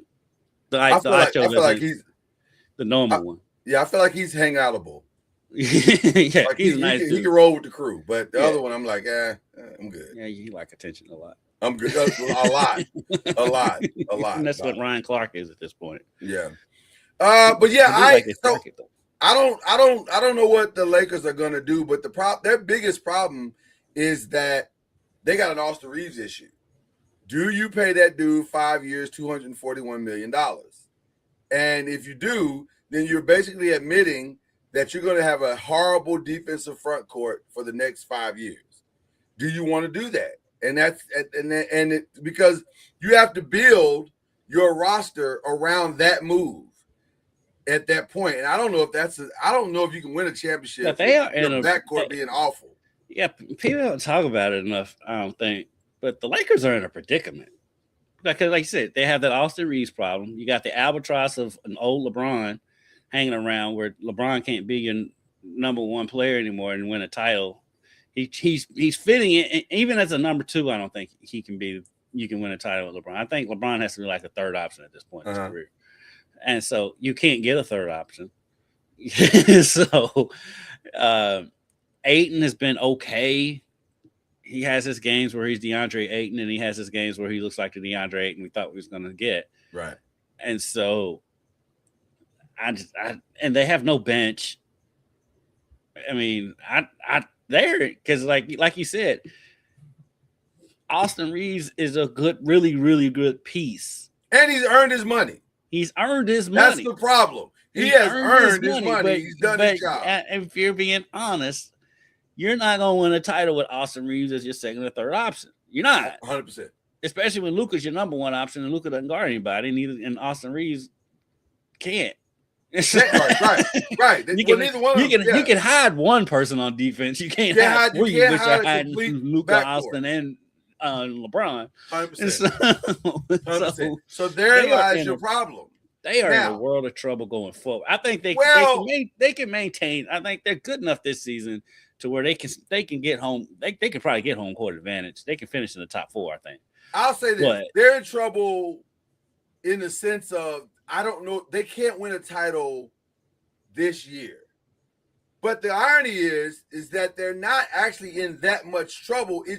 But they're at a serious crossroad because all this money comes off the books. They got like 5 players that are at the end of their contracts. They can take Aiden off the contract if they want to. LeBron, I'm almost at this point certain that they're not re-signing LeBron. This is over after this. They're entering, because the thing is they're kind of in a purgatory because they're good enough to get home court advantage. They are. They're not beating the Thunder. No, not yet. Not yet. No. They're some moves away from beating the Thunder and they're not going to be Houston and the Spurs. I mean, the Houston, Spurs, and Thunder, the Lakers are not beating. Yeah, and may not even get a win against them, especially the Thunder. But I don't know if that's true. But the thing is, though, but they're not gonna win. Yeah. The thing is, though, going forward after that, you're almost in a rebuild situation. Well, yes and no, because you got to decide what you're rebuilding with. That's the problem. And when do you start the rebuild? That's the problem. Yeah. Because to me, the Austin Reeves window is now, because you can't let that dude walk for nothing. So, today, on January 22nd, you got to make a decision and say, okay, are we going all in on Giannis? This is why the Giannis thing is so important, because either you force the hand of Giannis and make that dream come true now, or you just move on and go get the other pieces that you need to get, because you can't let Austin Reeves walk for nothing. That's the problem. And mixed with, you got the unpopular decision on what to do with LeBron if LeBron doesn't just go ahead and retire. There is no unpopular. There's nothing to decide there. That's done. I think that's already decided. They're not re-signing LeBron. Why would you do that? Unless LeBron is willing to take a massive pay cut, which he's not. You know that he's not. But here's the thing, though. Yeah. It's the Lakers. They have star power. They love their stars. They're still not a bigger star in the league than LeBron. So maybe you sign him to another 1 year. I don't think you sign him to another max. He is not getting another contract. I'm telling you now. And I'm going to tell you why. Okay. If this was I don't disagree with you. If this was Jenny Buss, I would completely agree with you. It's the star powers. This is Mark Walters. This is Mark. Yeah. Mark wants to win. He don't give a flying flip about your star power. He wants the right play. Now, because he knows that the brand is the star. You come play for this brand, i.e. the Dodgers, you're a star. So the same thing with the Lakers. You come play for this brand, you're a star. We'll build the star in you based on the winning that we're going to do. But what I got to do is fill somebody that's going to fill these seats. He gets that. So they're going to use that same blueprint with the Lakers. That's why the conversation stopped with LeBron this summer. And there was no more, we're going to re-sign you. That's why Rich Paul is out here saying reckless stuff, because he wants to see his guy win one more time. He's doing his job. I ain't mad at Rich Paul for that. It's stupid, but no, it is stupid because stuff he says is stupid. Yes. Well, because at this point, you got to know that the landscape of the NBA has changed for you. The leverage that you've had is not there. It's not there anymore. That's over. Now you're just another guy doing a thing. And I tell you what, and you touched on Jeannie Buss, and you were 1,000% correct. Yeah. That's why they're in the predicament too, because she gave LeBron that no trade clause. Yes. If they didn't do that, they could have traded and gotten out from under this and been rebuilt already. They should have traded, because they should have traded LeBron last year. Yeah, they overcommitted, and I get it. I understand why you did it. I understand it. Your dad did it. I got it. Like you said, that was Jeannie. If it's this dude now, Mark is not interested in none of that. Doesn't happen. Mark's not interested in none of that. And that's why Laker fans are excited, because we're finally going to get to see a franchise ran with modern philosophies, like real modern philosophies. So I think they're in rebuild mode. And by the way, vis-a-vis, this could be Rob Pelinka's last season. And him and LeBron are one. They could leave together. They could be Yeah. leaving together. It would not surprise me if Rob Pelinka is let go and Mark gets his guy in that seat. And I don't want this to be just a crap on LeBron show, because it's not that. It's not that. It's just everybody comes to the end of the road. Yeah, I mean, and we're at the end of the road. He serves. Yeah, LeBron can still go out there and get you 25, 8, and 6 on a given night, a few games. He probably can still average 20, 27, and 4, whatever. But that's not the question. No. The question is, can you win a title? nobody outside of LeBron's fans, nobody believes LeBron's gonna win another title unless he's on the bench somewhere. Right. Can you win a title as he's your number 1 or 2? Which to me, that answer is no. And then also they've missed the playoffs with him as the number 1 or 2 the last 2 seasons. Right. And then also, how long do you want that culture to permeate throughout your locker room? That's the other part. And that's an important part, because I'm going to tell you something as a Laker fan, and I'll look right down the barrel of the camera. There's a reason why LeBron is one of the greatest players of all time, but not by Laker fans considered one of the greatest Lakers of all time. There's a reason for that. Because his attitude about missing the All-Star, not being an All-Star starter this year and last year, has been, I'm like, this is when people talk about why is Mike greater than LeBron, it has nothing to do with, I mean, yes, it's always going to be 6-0. Right. It's not just that. It's little stuff like that. Yeah. The way Jordan didn't want to start in his last All-Star game, and here's LeBron pouting 2 years in a row. Right. that stuff plays into the conversation. Which, by the way, the truth of it is that LeBron does not, with all due respect to him, does not deserve to start unless you're going to announce a retirement. You haven't played half the. You haven't played. You've already missed too many games to be in any awards. So why should you? That's what I'm saying. Why that doesn't make sense, LeBron. Unless you're retiring. Now, if you're announcing your retirement, I'll stall you out. You've earned the right to retire. To start at that point. Just as this is why LeBron ain't. This is why LeBron doesn't retire. Doesn't expect to retire this season, because LeBron's going to want the Kareem treatment. He wants around the Kobe, league. Kareem, the tour. Yeah. So he's going to announce his retirement in the summer before the season starts because he wants the tour. Well, I don't know where he's going to play though. That's the only thing. And again, I just don't think it's going to be the Lakers. I could be wrong. I don't think I've got a feeling he's going to end up finishing his career in Cleveland. Which, by the way, is not bad for them. It's not bad if he's. It depends on his respect level for Donovan Mitchell at the end of the day. I would think at this stage in his career, well, let me say it differently. Jesus. Because I know what you say. You said differently. I would hope at this stage of his career, he understands, but it's hard for these guys, man. So these guys hard. They don't know how to get off the stage. Many coaches have said the hardest player to coach is a former star. Let me say something. They don't realize they're not stars anymore. It was like with Carmelo. It's like that with AI at the end of his career. The NBA retired Allen Iverson 2 years before he announced his retirement. Right. It's I mean, even a local guy with Rondo. I mean, the NBA retired Rondo way before he retired. It's hard for them to realize that they're not the man anymore, and I understand it, and I totally get it. I get it. So now let me give everybody the hot take that you've been waiting for, because here's what I see as a Laker fan. Their biggest conundrum with this entire situation is that if approached by Milwaukee and they say Giannis wants to be a Laker, you have to do the deal. Because it's Giannis. You have to do it. But can I be honest with you? That's not the best deal out there for the Lakers.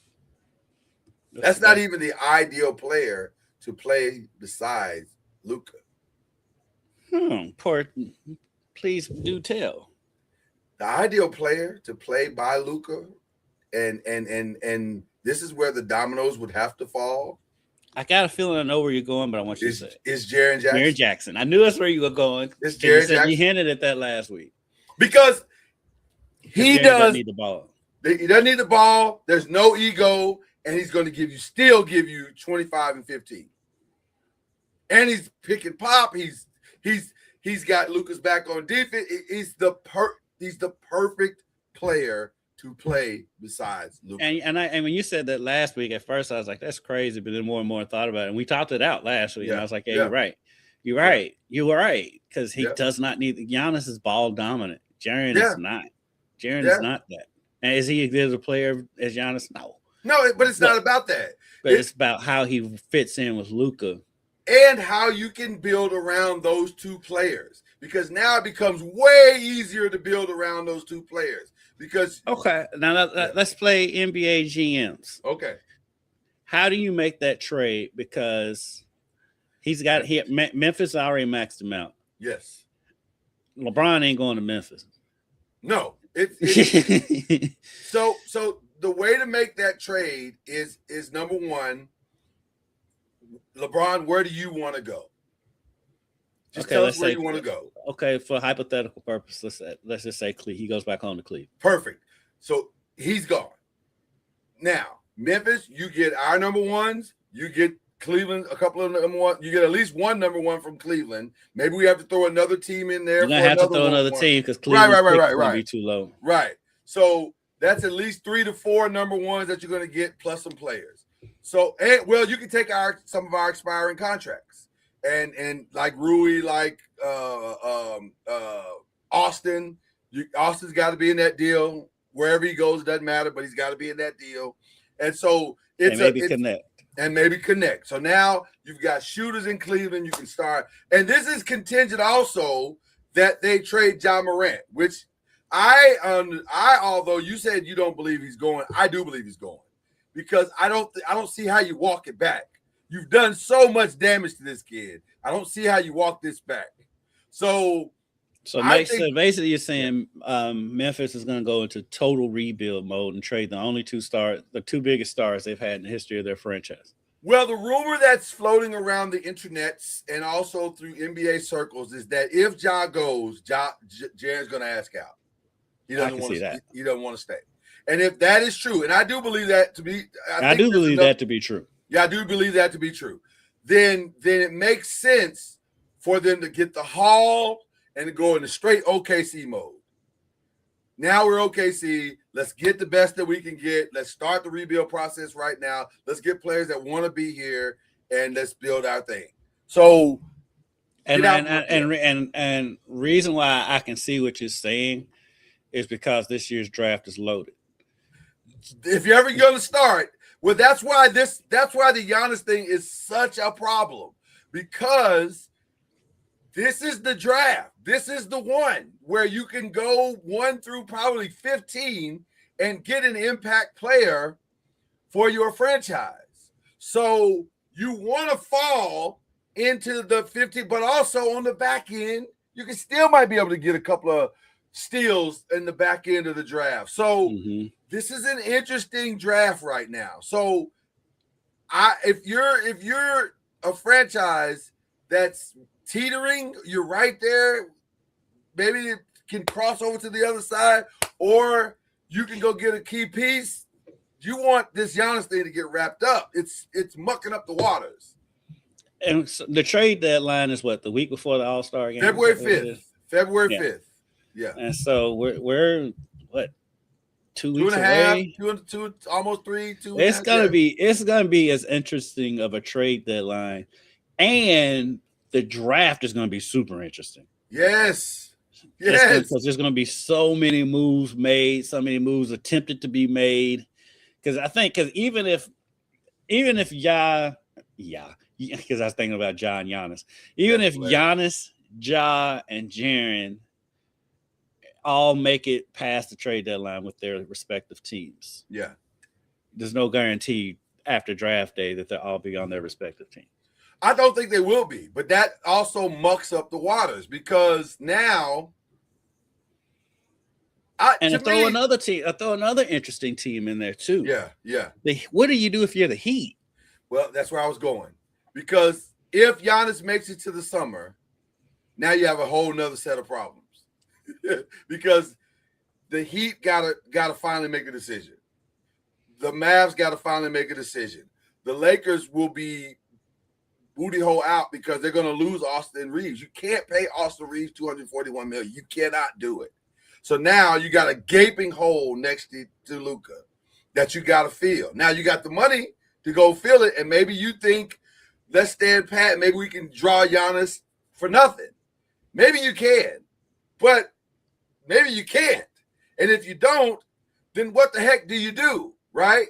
So now you're going to start the clock on wasting Luka's years, right? Mm-hmm. So there's a weird thing going on because Bam, what is he going to do at some point? Giannis, what is he going to do at some point? Is Miami ever going to be willing to get rid of Hero? I'm going to be honest with you. I don't know why they're hanging on to him like this. Miami fans don't either. They love him, and Tyler's great, but Tyler's hurt all the time. He's a good player. He's not franchise. He's replaceable. But they think he is. They've held on to him throughout James Harden. They've held on to him. It was somebody else that they was like, no, they didn't. I want to say KD may have been one of those players that they didn't because they didn't want to get rid of Hero. I know James Harden. Yes. It may not have been KD, but definitely Lillard and James Harden are reasons they did not. They let trigger on those deals, because they wanted to keep Hero. What do? Another two more sneaky franchises in all this too. Yeah, Indiana and Boston. So Indiana, they're gonna follow because Indiana's awful. They're gonna be in the lottery most likely, and Boston's gonna be close to. Boston might still scrap around and make it into the playoffs, but they're gonna have a higher draft pick than normal. No, Boston's doing good. Yeah, but Boston's doing good. The problem with Boston is they're paying a ton in like they are top heavy. Boston's number 2 in the Eastern Conference, but they're top heavy. They're top heavy, and I don't know if that's sustainable because it's not sustainable. You can't pay $200 million. Well, plus just for the season, Philly's coming. Philly is coming. And by the way, Philly's got some challenges financially. Like there's some teams that are going to have to dump salary.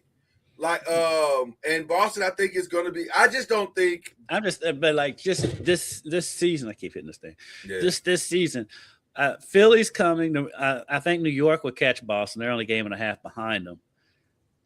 Toronto, I don't know, and then Cleveland should be playing better than they are. I don't know what Cleveland's doing. They almost blew that game last night against Charlotte.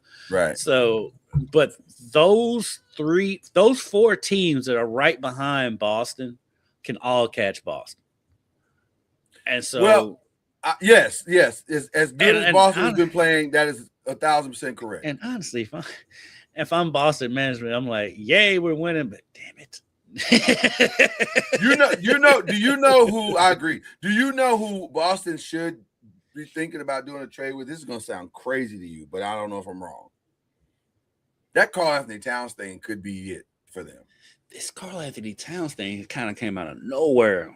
Well, yes and no. I haven't heard that for Boston. I can't see the Knicks trading him to Boston though. That's not going to happen. Well, but maybe because they got to get out from under that Jaylen Brown contract. As much as they love Jaylen, and Jaylen has been awesome for them. And personally, I would hitch my wagon to Jaylen. That's where I would hitch my wagon to. What do you think about Cat going to the Lakers? So because I think that's more likely than him going to Boston. let me answer that question. That's it. Because we just had this discussion. And I've had this discussion with several of my Laker fan friends. I don't know what Cat is. At some point, you are what your reputation says you are.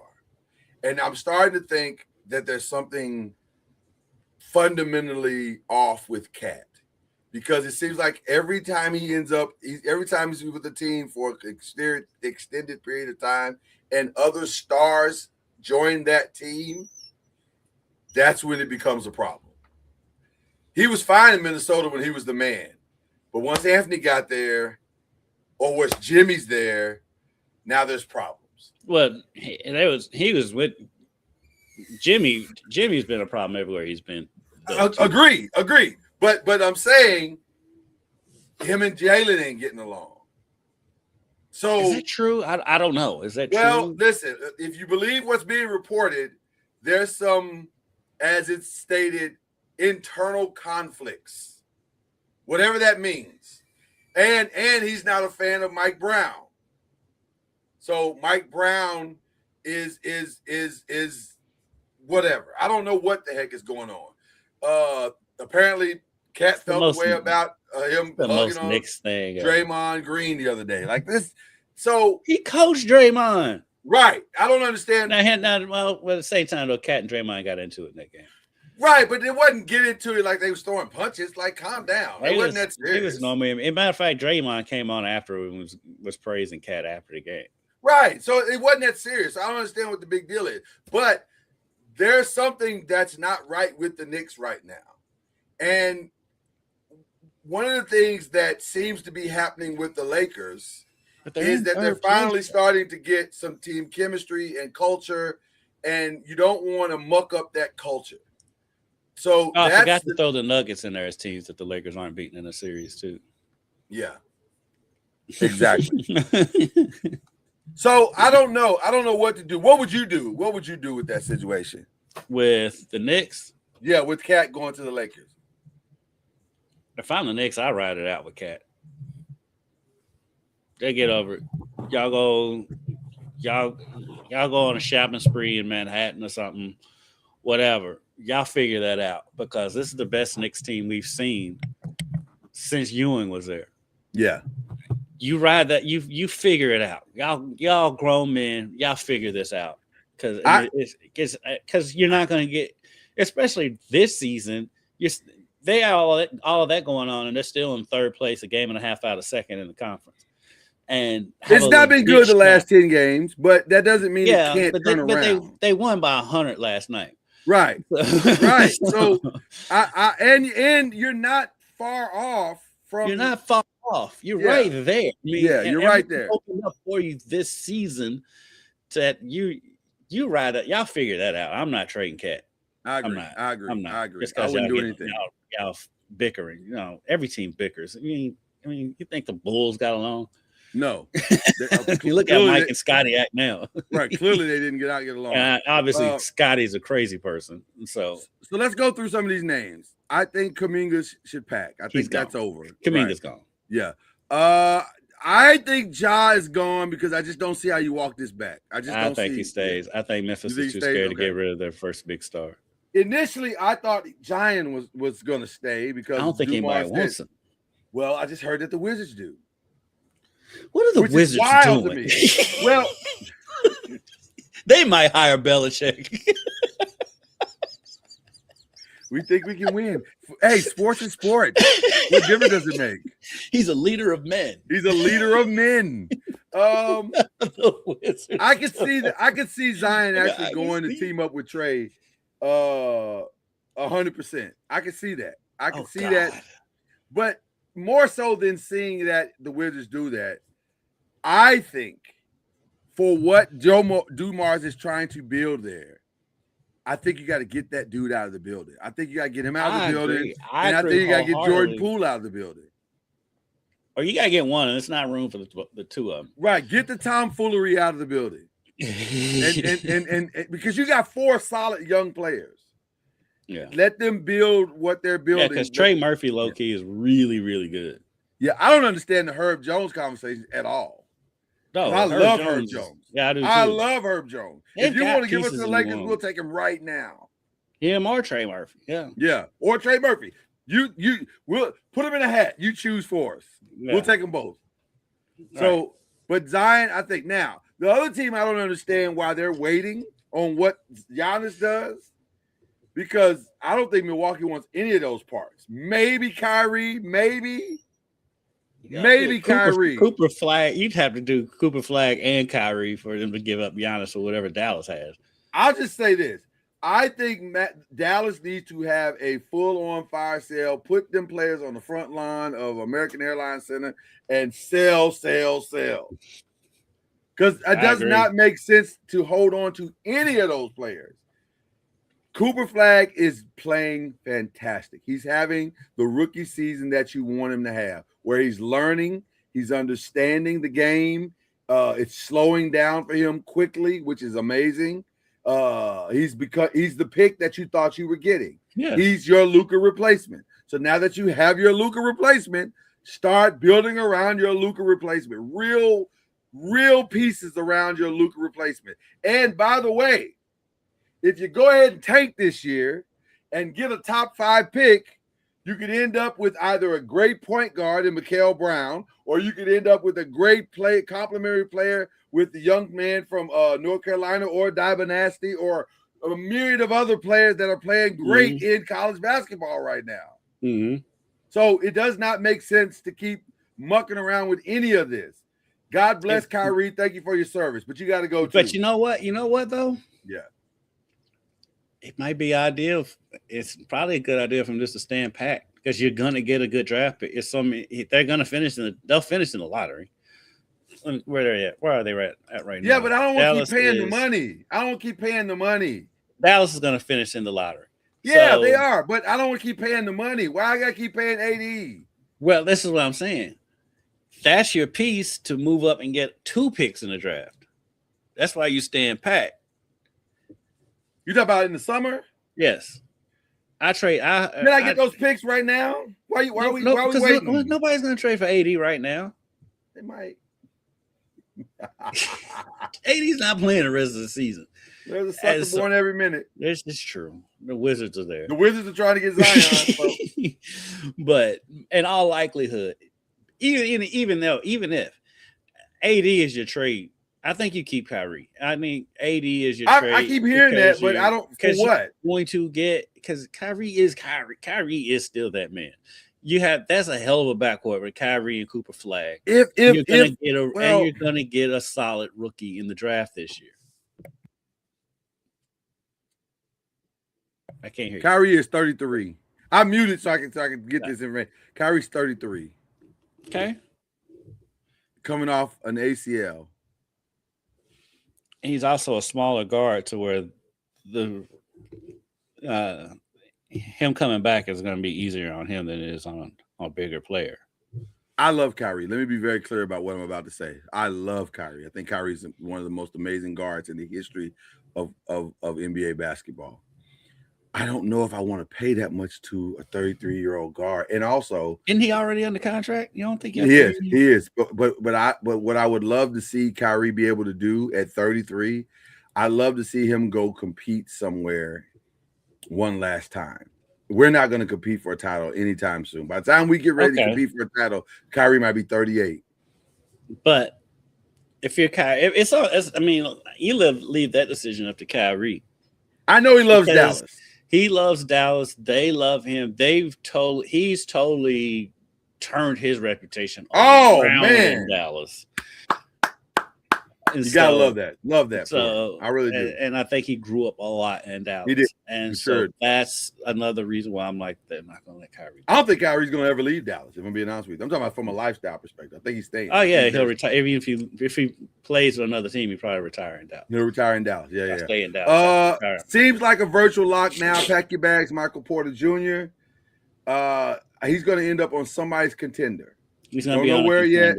Yeah. Maybe Golden. I know Golden State was talking about him before Jimmy Butler got hurt. Makes sense. Know if they have. It makes sense. I don't know if they got now. Maybe they'll do a Jonathan Kuminga thing. They can finagle him out of there that way. But say hypothetically, say you had the choice if you're Golden State between DeMar DeRozan or Michael Porter Jr. Michael Porter Jr. 100%. Michael Porter Jr. I got more versatility with Michael Porter Jr. from an offensive side of the ball. I know I'm giving up a lot on defense because he's not the greatest. And the injury and the back. And then there's the back part. Yeah. But I like Michael Porter Jr. offensively to pick up the slack that what we lost from Jimmy Butler. You know, I can spread the floor with Michael Porter Jr. a little bit. He can be my low budget Klay Thompson. You know what I mean? So yeah. My only concern with Michael Porter Jr. is his back. His health, yeah, absolutely, 100%. Now, some people are saying LaMelo Ball is going to be there. Some people are saying he won't. I say free LaMelo Ball. I was watching them last night. Them being awful makes zero sense. They have a good core between him, Knipple, and the kid from Alabama, and Bridges, and the second-year player from Alabama. Oh yeah. I don't understand why they're so bad. I don't either. Brandon Miller is his name, right? Yeah, Brandon Miller. Yeah, I don't get it either. It doesn't make a lot of sense. He had 24. Brandon Miller had 24 last night on 8 of 20 shooting, and had a couple just monster dunks last night. Knuppel plays well. Yeah. I mean, Knuppel had 11. He led the team in rebounds with 11 rebounds as a guard. And he's not that big. He's what, 6'4"? 6'4", yeah. But he's a dog, though. He's a dog. He goes in there. And he can, does and he's one of the everything, leading 3-point shooters in the league he's already. He's what we thought Connect was going to be. Yeah. Yeah, And we thought Connect was going to be. And so they've got a core. That's why I'm like, well, they're a super young core. Bridges is the vet. And so I could see them holding on just because they do have a solid core to build around, and they're going to add another young talent in the draft this year. I can see them holding on to LaMelo, but I can see a contender making a. But I'm trying. Also, though, you got to think, what contender needs a point guard? Houston. Yeah. They need it bad. They need it bad. Yeah, I don't think Houston can win without one. I think they're going to get their doors blown off if they don't get one. So that would mean, if for them to make that trade, that means they would be trading Reed, Shepherd. Probably. They might be able to finagle. And see, it gets worse because Steven Adams, I think, is out, right? He's out for the season. Is that what's going on? I think he is out for the season. So you got it. Your front court just became something else. You can't. Clint Capella's only going to take you so far. Yeah, Clint Capella's our age. Right, exactly. and he moves like us right now. So I think you got to make a decision. This is an interesting question. I don't know. I wish I could answer that question. That's a great question. I don't know. I don't know how to answer that one. They're in the Eastern Conference that's beat up, though. And so I think the answer is yes. Yeah. Yes, both things are true. The league, Charlotte's that bad, and the league is that good. I think it's both. Because they've got a solid core. It doesn't make any sense. I just watched them last night. It makes no sense for this team to be blown out like this. Even though Cleveland almost blew it. Somebody need to pack in Boston? Let me look at their roster. I think they hold tight. I think they will because they're second they're second in the conference. I think they will because, quite honestly, their coach is too arrogant not to. But also, boy, this would be a great time to get Jalen out of there. Be a great time to get younger. At some point, Boston is going to have to, because here's the problem. But he's only 29. I know. But right, which is why you're going to have to get him out of there. That's the reason. Because he's making $300 million now. He's 29, which means he could make another $200 or $300 million. Do you want to pay one guy $600 million in his career? Do you, if you go to state, do you make that play? It makes sense. It makes a ton of sense. It makes sense because here's the reality. I don't think Kuminga's work, and you got to make the contracts work. So you're gonna have to get a third team involved. You may have to get 3 or 4 teams involved. You got to get a ton of first rounds, and it's got to be first rounds. So here's the teams that are in play, to me, that make some of these other stuff work. Number one is Sacramento. Sacramento's having a fire sale right now. They don't even care who you ask for. Just ask for somebody. Sacramento stays in fire sale. Yeah, well, that's what they do. So they get good enough just so they can fire sale everything again. If you're Golden State, you get Sacramento on the phone and you say, "Help us, help you." You and Boston should have DeMar DeRozan, send DeMar DeRozan to Boston. Yes, Jaylen Brown to Golden State and Kuminga to Sacramento. And then both of y'all can get all these first round picks. Y'all can get all this other stuff. We can figure it out. But a 5-team deal is not out of the realm of possibility. But Golden State needs players. Golden State's got 3 options here. That's it. 3. Go all in on a Giannis deal or a Jaylen Brown deal. Go all in on a fire sale and sell everybody off and stop mucking around, including Steph, and stop mucking around with this. They'll never trade Steph. Well, but at this point, and by the way, if I'm Steph, might be time to have that conversation. Because if you're not going all in this summer, if you're not going all in right now, I can't keep staying here. I'm 37. I'm 37, about to be 38 in March. I can't keep staying here playing my heart out, putting up all-star numbers, first team all NBA numbers, and we're not going to get out of the play-in. I got 3 great years left, probably 4 maybe. Something's got to happen, and that something has to happen here or somewhere else. Same thing for Draymond. Draymond's probably like, man, I want to go do something, at least one last run. It'd be nice, and I can give somebody 20 minutes. I don't think anybody's gonna make that move for Draymond. Well, Steph, yeah, Draymond, no. With Draymond, it's a throw-in thing. Like you throw him into whatever the deal is for whatever. But you gotta, if you're Golden State, you can't keep mucking around with this. First of all, let's just be very clear. Mike Dunleavy has done a fantastically awful job since taking over as the GM. Just as awful as you can get. The Jimmy Butler thing, I don't understand that even to this day. Like, what was the purpose of that? And now it's cost losing Jimmy Butler is going to cost you 2.5 years. Mm-hmm. So you got to decide right now what you're going to be. Are you going to be a rebuilding team? And this is Steve Kerr's last year, and let's move on from everybody at the end of the summer, or do you go all in and just blow it all up? They're in the same purgatory as the Lakers, except they have worse roster construction than the Lakers do. Right. And so they don't have their core piece, which is why I say they should go in on the Giannis thing. You got to get your future. You don't have it. It's not on the roster. They would have to trade. They may be able to hang on to Draymond, maybe, but they would have to trade everything else to get Giannis, I would think. And why not? And why not? What are you holding on to these pieces for? Nostalgia. For what reason? Nostalgia. Yeah, we got to move on. We got to grow up. This is a grown man business. But like the thing is too, Giannis ain't no spring chicken no more either.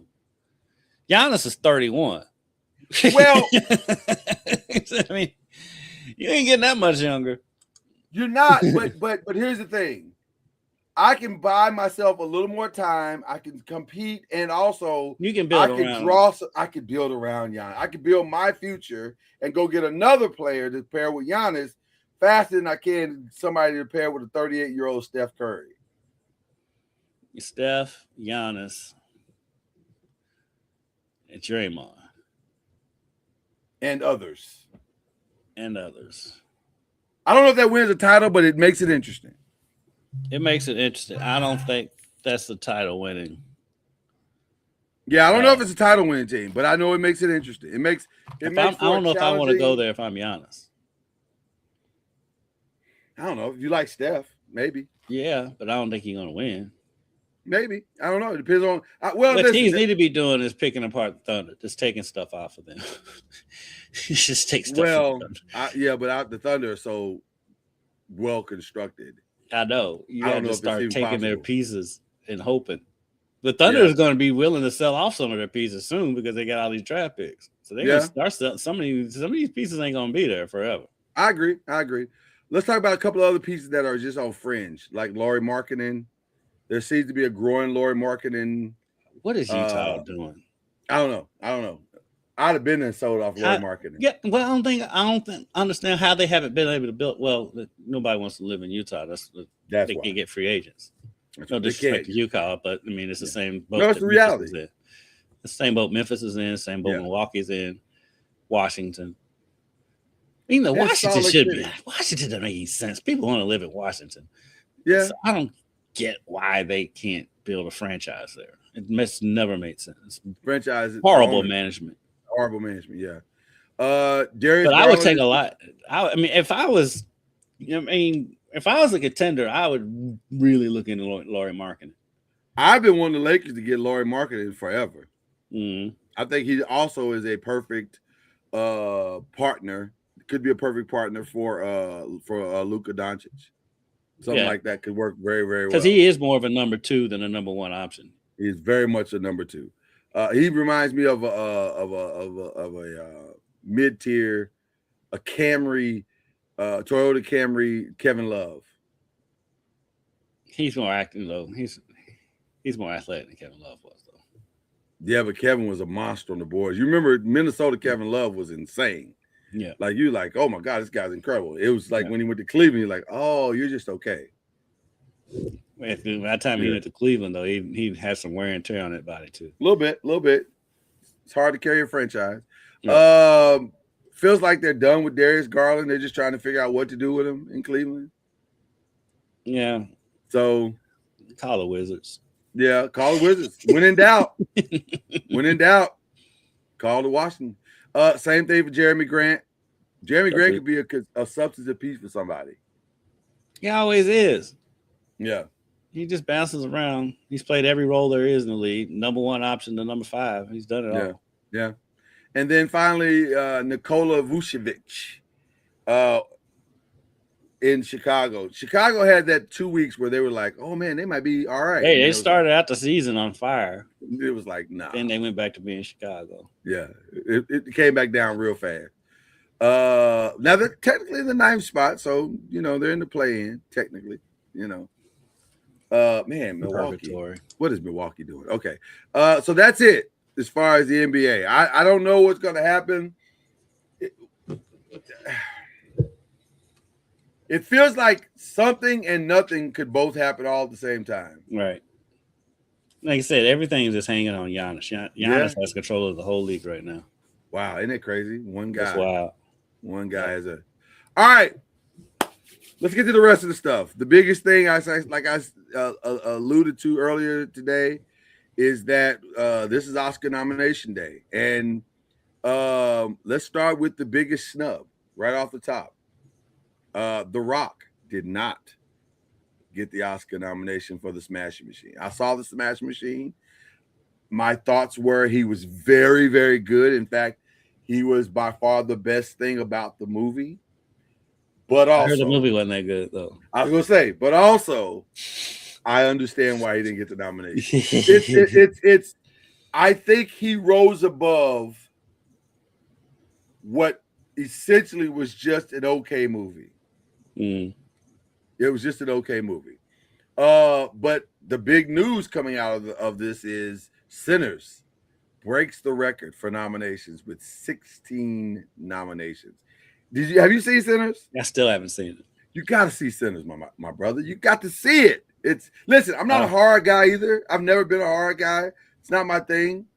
But this is not a horror movie. Well, we got a big snowstorm coming this weekend, so yeah. I'll be snowed in this weekend. You got to make that a priority.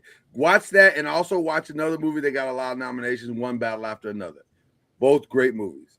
I'm going to be watching Hamnet because I want to see what all the hype's about. And then also, which I had never heard of until like I never even heard. I was just scrolling through social media and saw a thing for it. Yeah. But Begonia F1, I've seen F1. F1's good.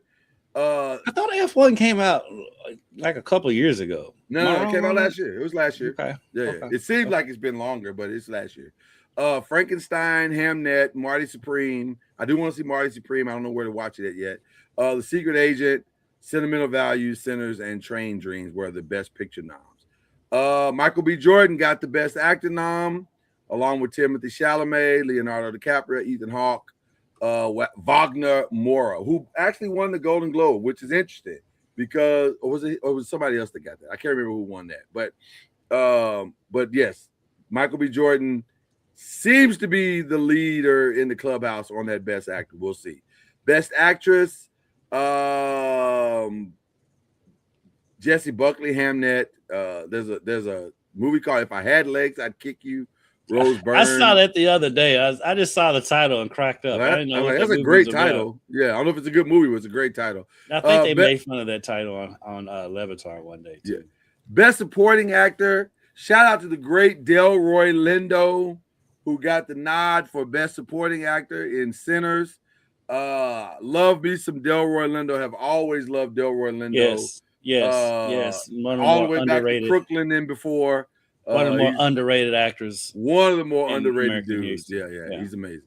And the best supporting actress, shout out to Wunmi Mosaku from Sinners and Tiana Taylor, who many think could sneak in and get that one. we went on one about battle her after last another. week. Yeah, we went on about her last week. Her rise to stardom has been amazing to watch. Amazing. Ryan Coogler and Paul Thomas Anderson and Chloe Zhao from Hamnet are basically battling now for Best Director. I think they've already decided Best Original Screenplay. That's probably going to be Sinners. Although Marty Supreme's sentimental value wasn't just an accident, Blue Mountain Boone, all the other nominations. It feels like the way they're going to justify not giving Sinners Best Picture is by giving Ryan Coogler an Oscar for Best Original Screenplay. That feels like that's how it's going to play out, but we'll see. Adapted screenplay feels like that's one battle after another. Paul Thomas Anderson has been killing it for that, and it feels like he's going to get that. Other nominations that are of interest, probably, like I said, F1 is going to probably get Best Editing. F1 is a visually phenomenal movie. It really looks amazing. The acting is good. It's not the greatest thing I've ever seen, but it's good. I'm curious about the Best Original Song because Golden, the K-pop Demon Hunter song, is massive and it's everywhere. But for me, I Lied to You, Sinners is amazing. And if you watch that scene in the movie, it's one of the greatest cinematic scenes you've ever seen in the history of film. It's incredible. And that's not even hyperbole. It's that good. So yeah, a lot of great, interesting battles, if you will. Sinners, though, is the heavily favored film coming in with 16 nominations. And so I'm curious to see what happens. And then Pastor Corey said, what happens if Sinners gets 16 snubs? I don't think they're going to color purple them. Yeah, I don't think they're going to color purple them. I don't. The last time it happened, these days and times. Yeah, it's hard to justify doing that now. So I don't think that's going to happen. But we live in Trump's America, so let's see how it's worked out. So that's the news of the other stuff that I have. Is there anything? Oh, there's this thing called the championship. Championship weekend going on. So who you got? Kendrick Haskins. I think I got Rams. You know what? Going Rams. Okay. I think the Broncos are going to pull the upset. Really? So Dr. O says, I want to say somebody said he said Rams, Broncos. I think the Broncos are going to pull the upset with Jarrett Stidham. So I think their defense is good enough to pull it off at home. I think they're good enough to pull it off. Trust me. One of my biggest thorns in my side as a friend is a huge Broncos fan and Kent Taylor. So I don't need them in the Super Bowl. Shout out to the great Kent Taylor. But I think they're going to pull off the upset on the Patriots. Neither one of them are that good to me, to be honest with you. But they're not. The Super Bowl is the Rams and the Seahawks. Yeah. I think you said Rams. The Super Bowl? Yeah, I see what you said. Yeah. God, it sounds crazy to think that the Seahawks, that Sam Darnold's going to tank this thing again at home. Because it's set up for him to do it this time, finally. But I don't know if I disagree. I just think the Rams are the best team in the league. I do think Seattle can win the game. Don't get me wrong. I would not be shocked if it's Seattle at all. It should be a close game. It should be a very, very close game. Team in the league. Rams defense scares me. But they played great last weekend. But their defense scares me. I'm going to say Sam Darnold gets over the hump. I'm probably wrong, but I'm going to say he gets over the hump. I'm going to say Seahawks, Patriots. I'm going to go the opposite. And I mean, either scenario, I can see any of these four teams. I can see winning this weekend. But I think the Super Bowl champions in the NFC game. Okay, and I agree. I agree with that. The one thing about the Patriots is that they don't make mistakes. They just don't. They're not going to beat themselves. Now Drake May could beat them. Drake May absolutely could beat them. He tried to beat them last weekend. But The other 52 are doing their job, and they're doing it at a high level. If they could get Drake to calm down, then they're not. He's also a second-year quarterback, and so right, and that's why I'm not upset at it because Yeah. that's what second-year quarterbacks do. But the way that they play and have their quarterbacks back, despite his mistakes, is what makes me think it's gonna be hard for them to go. It's gonna be hard for them to lose that game. And then I just don't trust Jarrett Stidham. There's nothing in Jarrett Stidham's career that makes me think this guy. I think the Broncos defense is good enough to hide him. Yeah. And so in a one-game scenario at home, I think they can still do it. Okay. Yeah, and the Super Bowl is a totally different thing. Super Bowl, the Broncos might get their fourth blowout and win Super Bowl, which very possible. Which I would thoroughly enjoy. Can I say something about the Super Bowl too? I'm underwhelmed by the entire thing. Whatever it comes out to be, I'm underwhelmed. Like this is one of those Super Bowls where I'm not going to be like, the game's going to be so good. The Bad Bunny thing, I don't know enough about his music to really love the. It may try to be a phenomenal experience. I love that Bad Bunny thing for other reasons. I love it for that. Now I do love it for that. 1,000%. I agree with that. But I'd be lying if I said, "Oh, I'm looking forward to the." I couldn't tell you one Bad Bunny song. Right. I don't know what I'm doing here. But Bad Bunny's interesting to me. So we'll see what happens. But I'm not overwhelmed by any of this. Not like I was last year with Kendrick, but that's a whole other conversation. That's a whole different thing. Yeah. So one more thing from the other stuff. Yeah. The Bills owner proved why owners do not need to get in front of microphones. Oh my God. It's puts into this is in real life. We're able to see what Dominic Foxworth said when first time he sat across from NFL owners, he realized they're not smarter than him. They're not. No. Let me say this: rich and successful does not equate intelligence. Prior to this interview, I used to think your owner was the most egregious owner I'd ever heard, but the Bills owner was like, "Hold this margarita."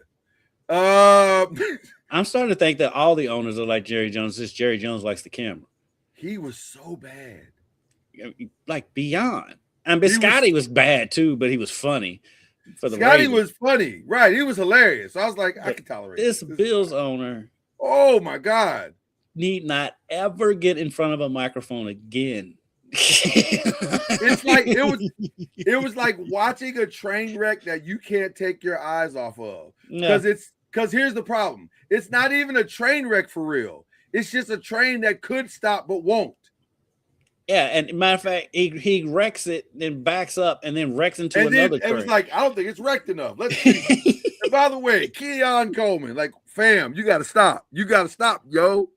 You got to stop. You remember our last segment, pack your bags. Yeah, I would have been mad at the GM if he'd have stood up right in the middle of that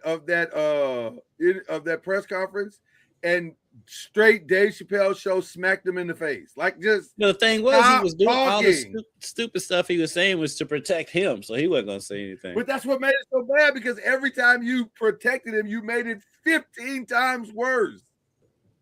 Especially, first of all, fam, do you not know that everything that you're doing in life these days is being recorded by somebody?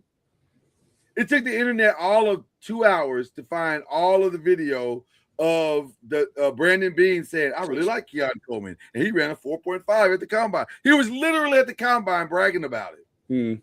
I was like, y'all got to stop. Y'all got to stop. Y'all got to stop this team from it. So now, is that a good job? As long as you have Josh Allen, it's a good job. But oof, wouldn't be something I'd be seeking out. Bills are never going to win a Super Bowl. Not with this owner. You know what? Jesus, you may be right. If I'm Josh Allen, I might want to get out of there. I was thinking the same thing. After that press conference, if I'm Josh Allen, I might be holding my own press conference. Like, hey. I am a free agent. Please come get me. Free Josh Allen. Well, you can't say it that way, Kendrick. You can't say because you just signed a big ass contract. You can't go. You just have to get up there and support your owner, but you do it this way. Let me you get up there and you say, listen, my owner, I know he didn't say it exactly the way that most owners would and should say it, but he said it in a way that I respect, and I appreciate him for standing up for me the way that he did and for standing up for our team. So I'm not going to throw him under the bus. I'm not going to try to. I'm just going to continue to do my job, put my head down, and that's how he's got to do it. He's got to be like, you ain't got to say it, but you got to say it. Like, you got to send out somehow through your agent or whoever you can talk smoke through. Signals. Yeah. Oh my God, it was so bad. My God. This dude threw the coaches under the bus. He said he made the decision to fire the coach after the Broncos game that they barely lost in overtime on the road. After looking into the eyes of his players. Fam, shut up. What are you talking about? And then my God, it was so bad. They asked the Pastor Core, they asked the GM about just the receiver situation in general, nothing about Keon Coleman. And the owner takes the mic, says, I'm going to take this one, and completely throws Keon Coleman and the coaches under the bus.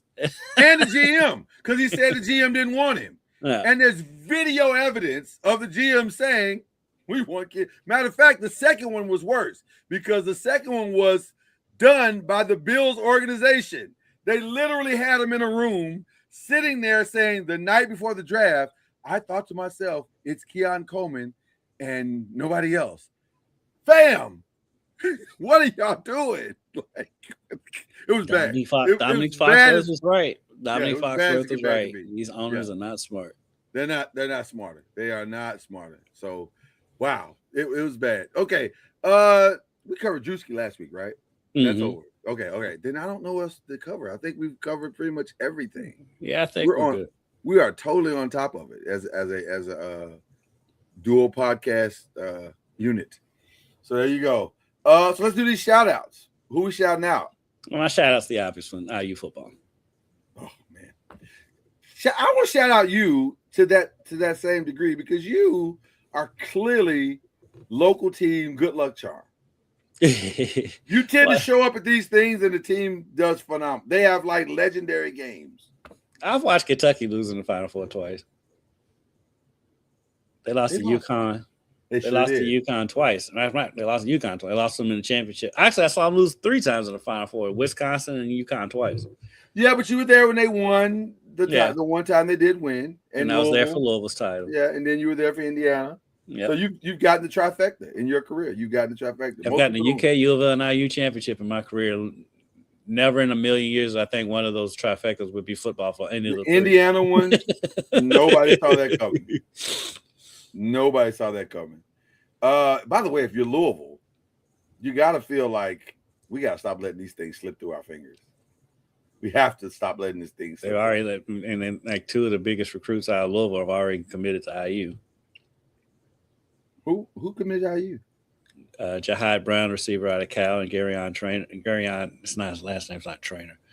He's from the city of Louisville. Yeah, from the city of Louisville. Wow. IU is still in recruits from Louisville now. That's crazy. We live in a different world. Jahide is he'll be a senior next year. Jahide is everything. He's the real deal. He's the real deal. Yeah. But yeah, shout out to Louisville, who, by the way, is the last. They were the last. Weren't they the last to beat Miami and the last to beat Indiana? Notre Dame's the last to beat Indiana. Notre Dame's the last to beat Indiana. Okay, but Louisville was one of the teams. But Louisville, the last time Louisville played both of these teams, they beat them. They beat them. It's crazy. So of course, Louisville played Indiana before Signetti was Did there. they? Yeah. Okay. Well, listen, it's which, by the way, I don't know if that's even possible now. So what did it say? Don't come to the U of L versus Georgia Tech game. I'll be there, and I need Tech to win. You don't have to worry about that. We rarely travel. Are you talking about basketball? Because if that's basketball, yeah, we're football. not. U of L plays at Georgia Tech next year. Oh no, we'll be there. We may be there for that one, basketball, just to mess with you. for no other reason but to mess with the official pass. That's what I say. I won't be at the U of L Georgia Tech basketball game this year, but I guarantee a lot of black folks from Louisville will be. Absolutely, and that's the new DePaul. It has zero to do with Georgia Tech. It's for people who are not from around here. The big road game for years in the 80s used to be all the black folk would go up to Chicago for the DePaul game. My mom used to go to that game all the time. It had nothing to do with DePaul. And it's because it's Chicago. Because it's Chicago and it's close.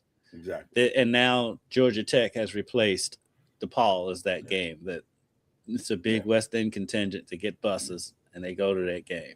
Shout out to Harold's Chicken, by the way. Yeah. So that's a great shout out, my brother. It's a great shout out. So definitely want to shout out to my Ryan Coogler and the crew for that's an incredible feat that they just pulled off. 16 nominations is crazy. Hopefully they walk away with not just the one or two, but several, much deserved. Because I'll be honest with you, I've seen a lot of this. This is the one year that I've seen a lot of the Oscar films, and I am very much biased in that I think Sinners is legitimately the best film that was made last year. Now, having said that, as much as I love what Wumi did in Sinners, I could see Tiana Taylor winning that Best Supporting Actress. She was really phenomenally good. But I wouldn't be mad if Wumi won. I just think that's going to be interesting to see how that plays out. U of L does not play at Georgia Tech in basketball this year, so the West End road trip will not happen. Oh, dang. I don't know if there's one. I'm trying to look at it real quick because they play Georgia Tech at home, but they don't play them there. Yeah. So, yeah, that'd be that. All right. So that was my shout outs to that, and then also what was it? It was something else. Oh, of course, my Giants. Shout out to your Giants. Shout out to my Giants. We finally got a grown man in the room. Hopefully that will make all the difference in the world. I think it will. I think it's going to be an interesting summer. Yeah, interesting draft and summer. Because we'll finally have a plan, an actual plan that we go into the summer and off season with. This is going to be great. I'm excited. I'm very, very excited. All right. Let's wrap this up. Let's wrap it up. We're done. There's only one thing left to do once you give the shout outs. And that is, if I had done this right, I hit the wrong button. You usually hit that right on cue. Too. I know. This time I didn't do it. Give me the little thing you just did there. Cue the whistle.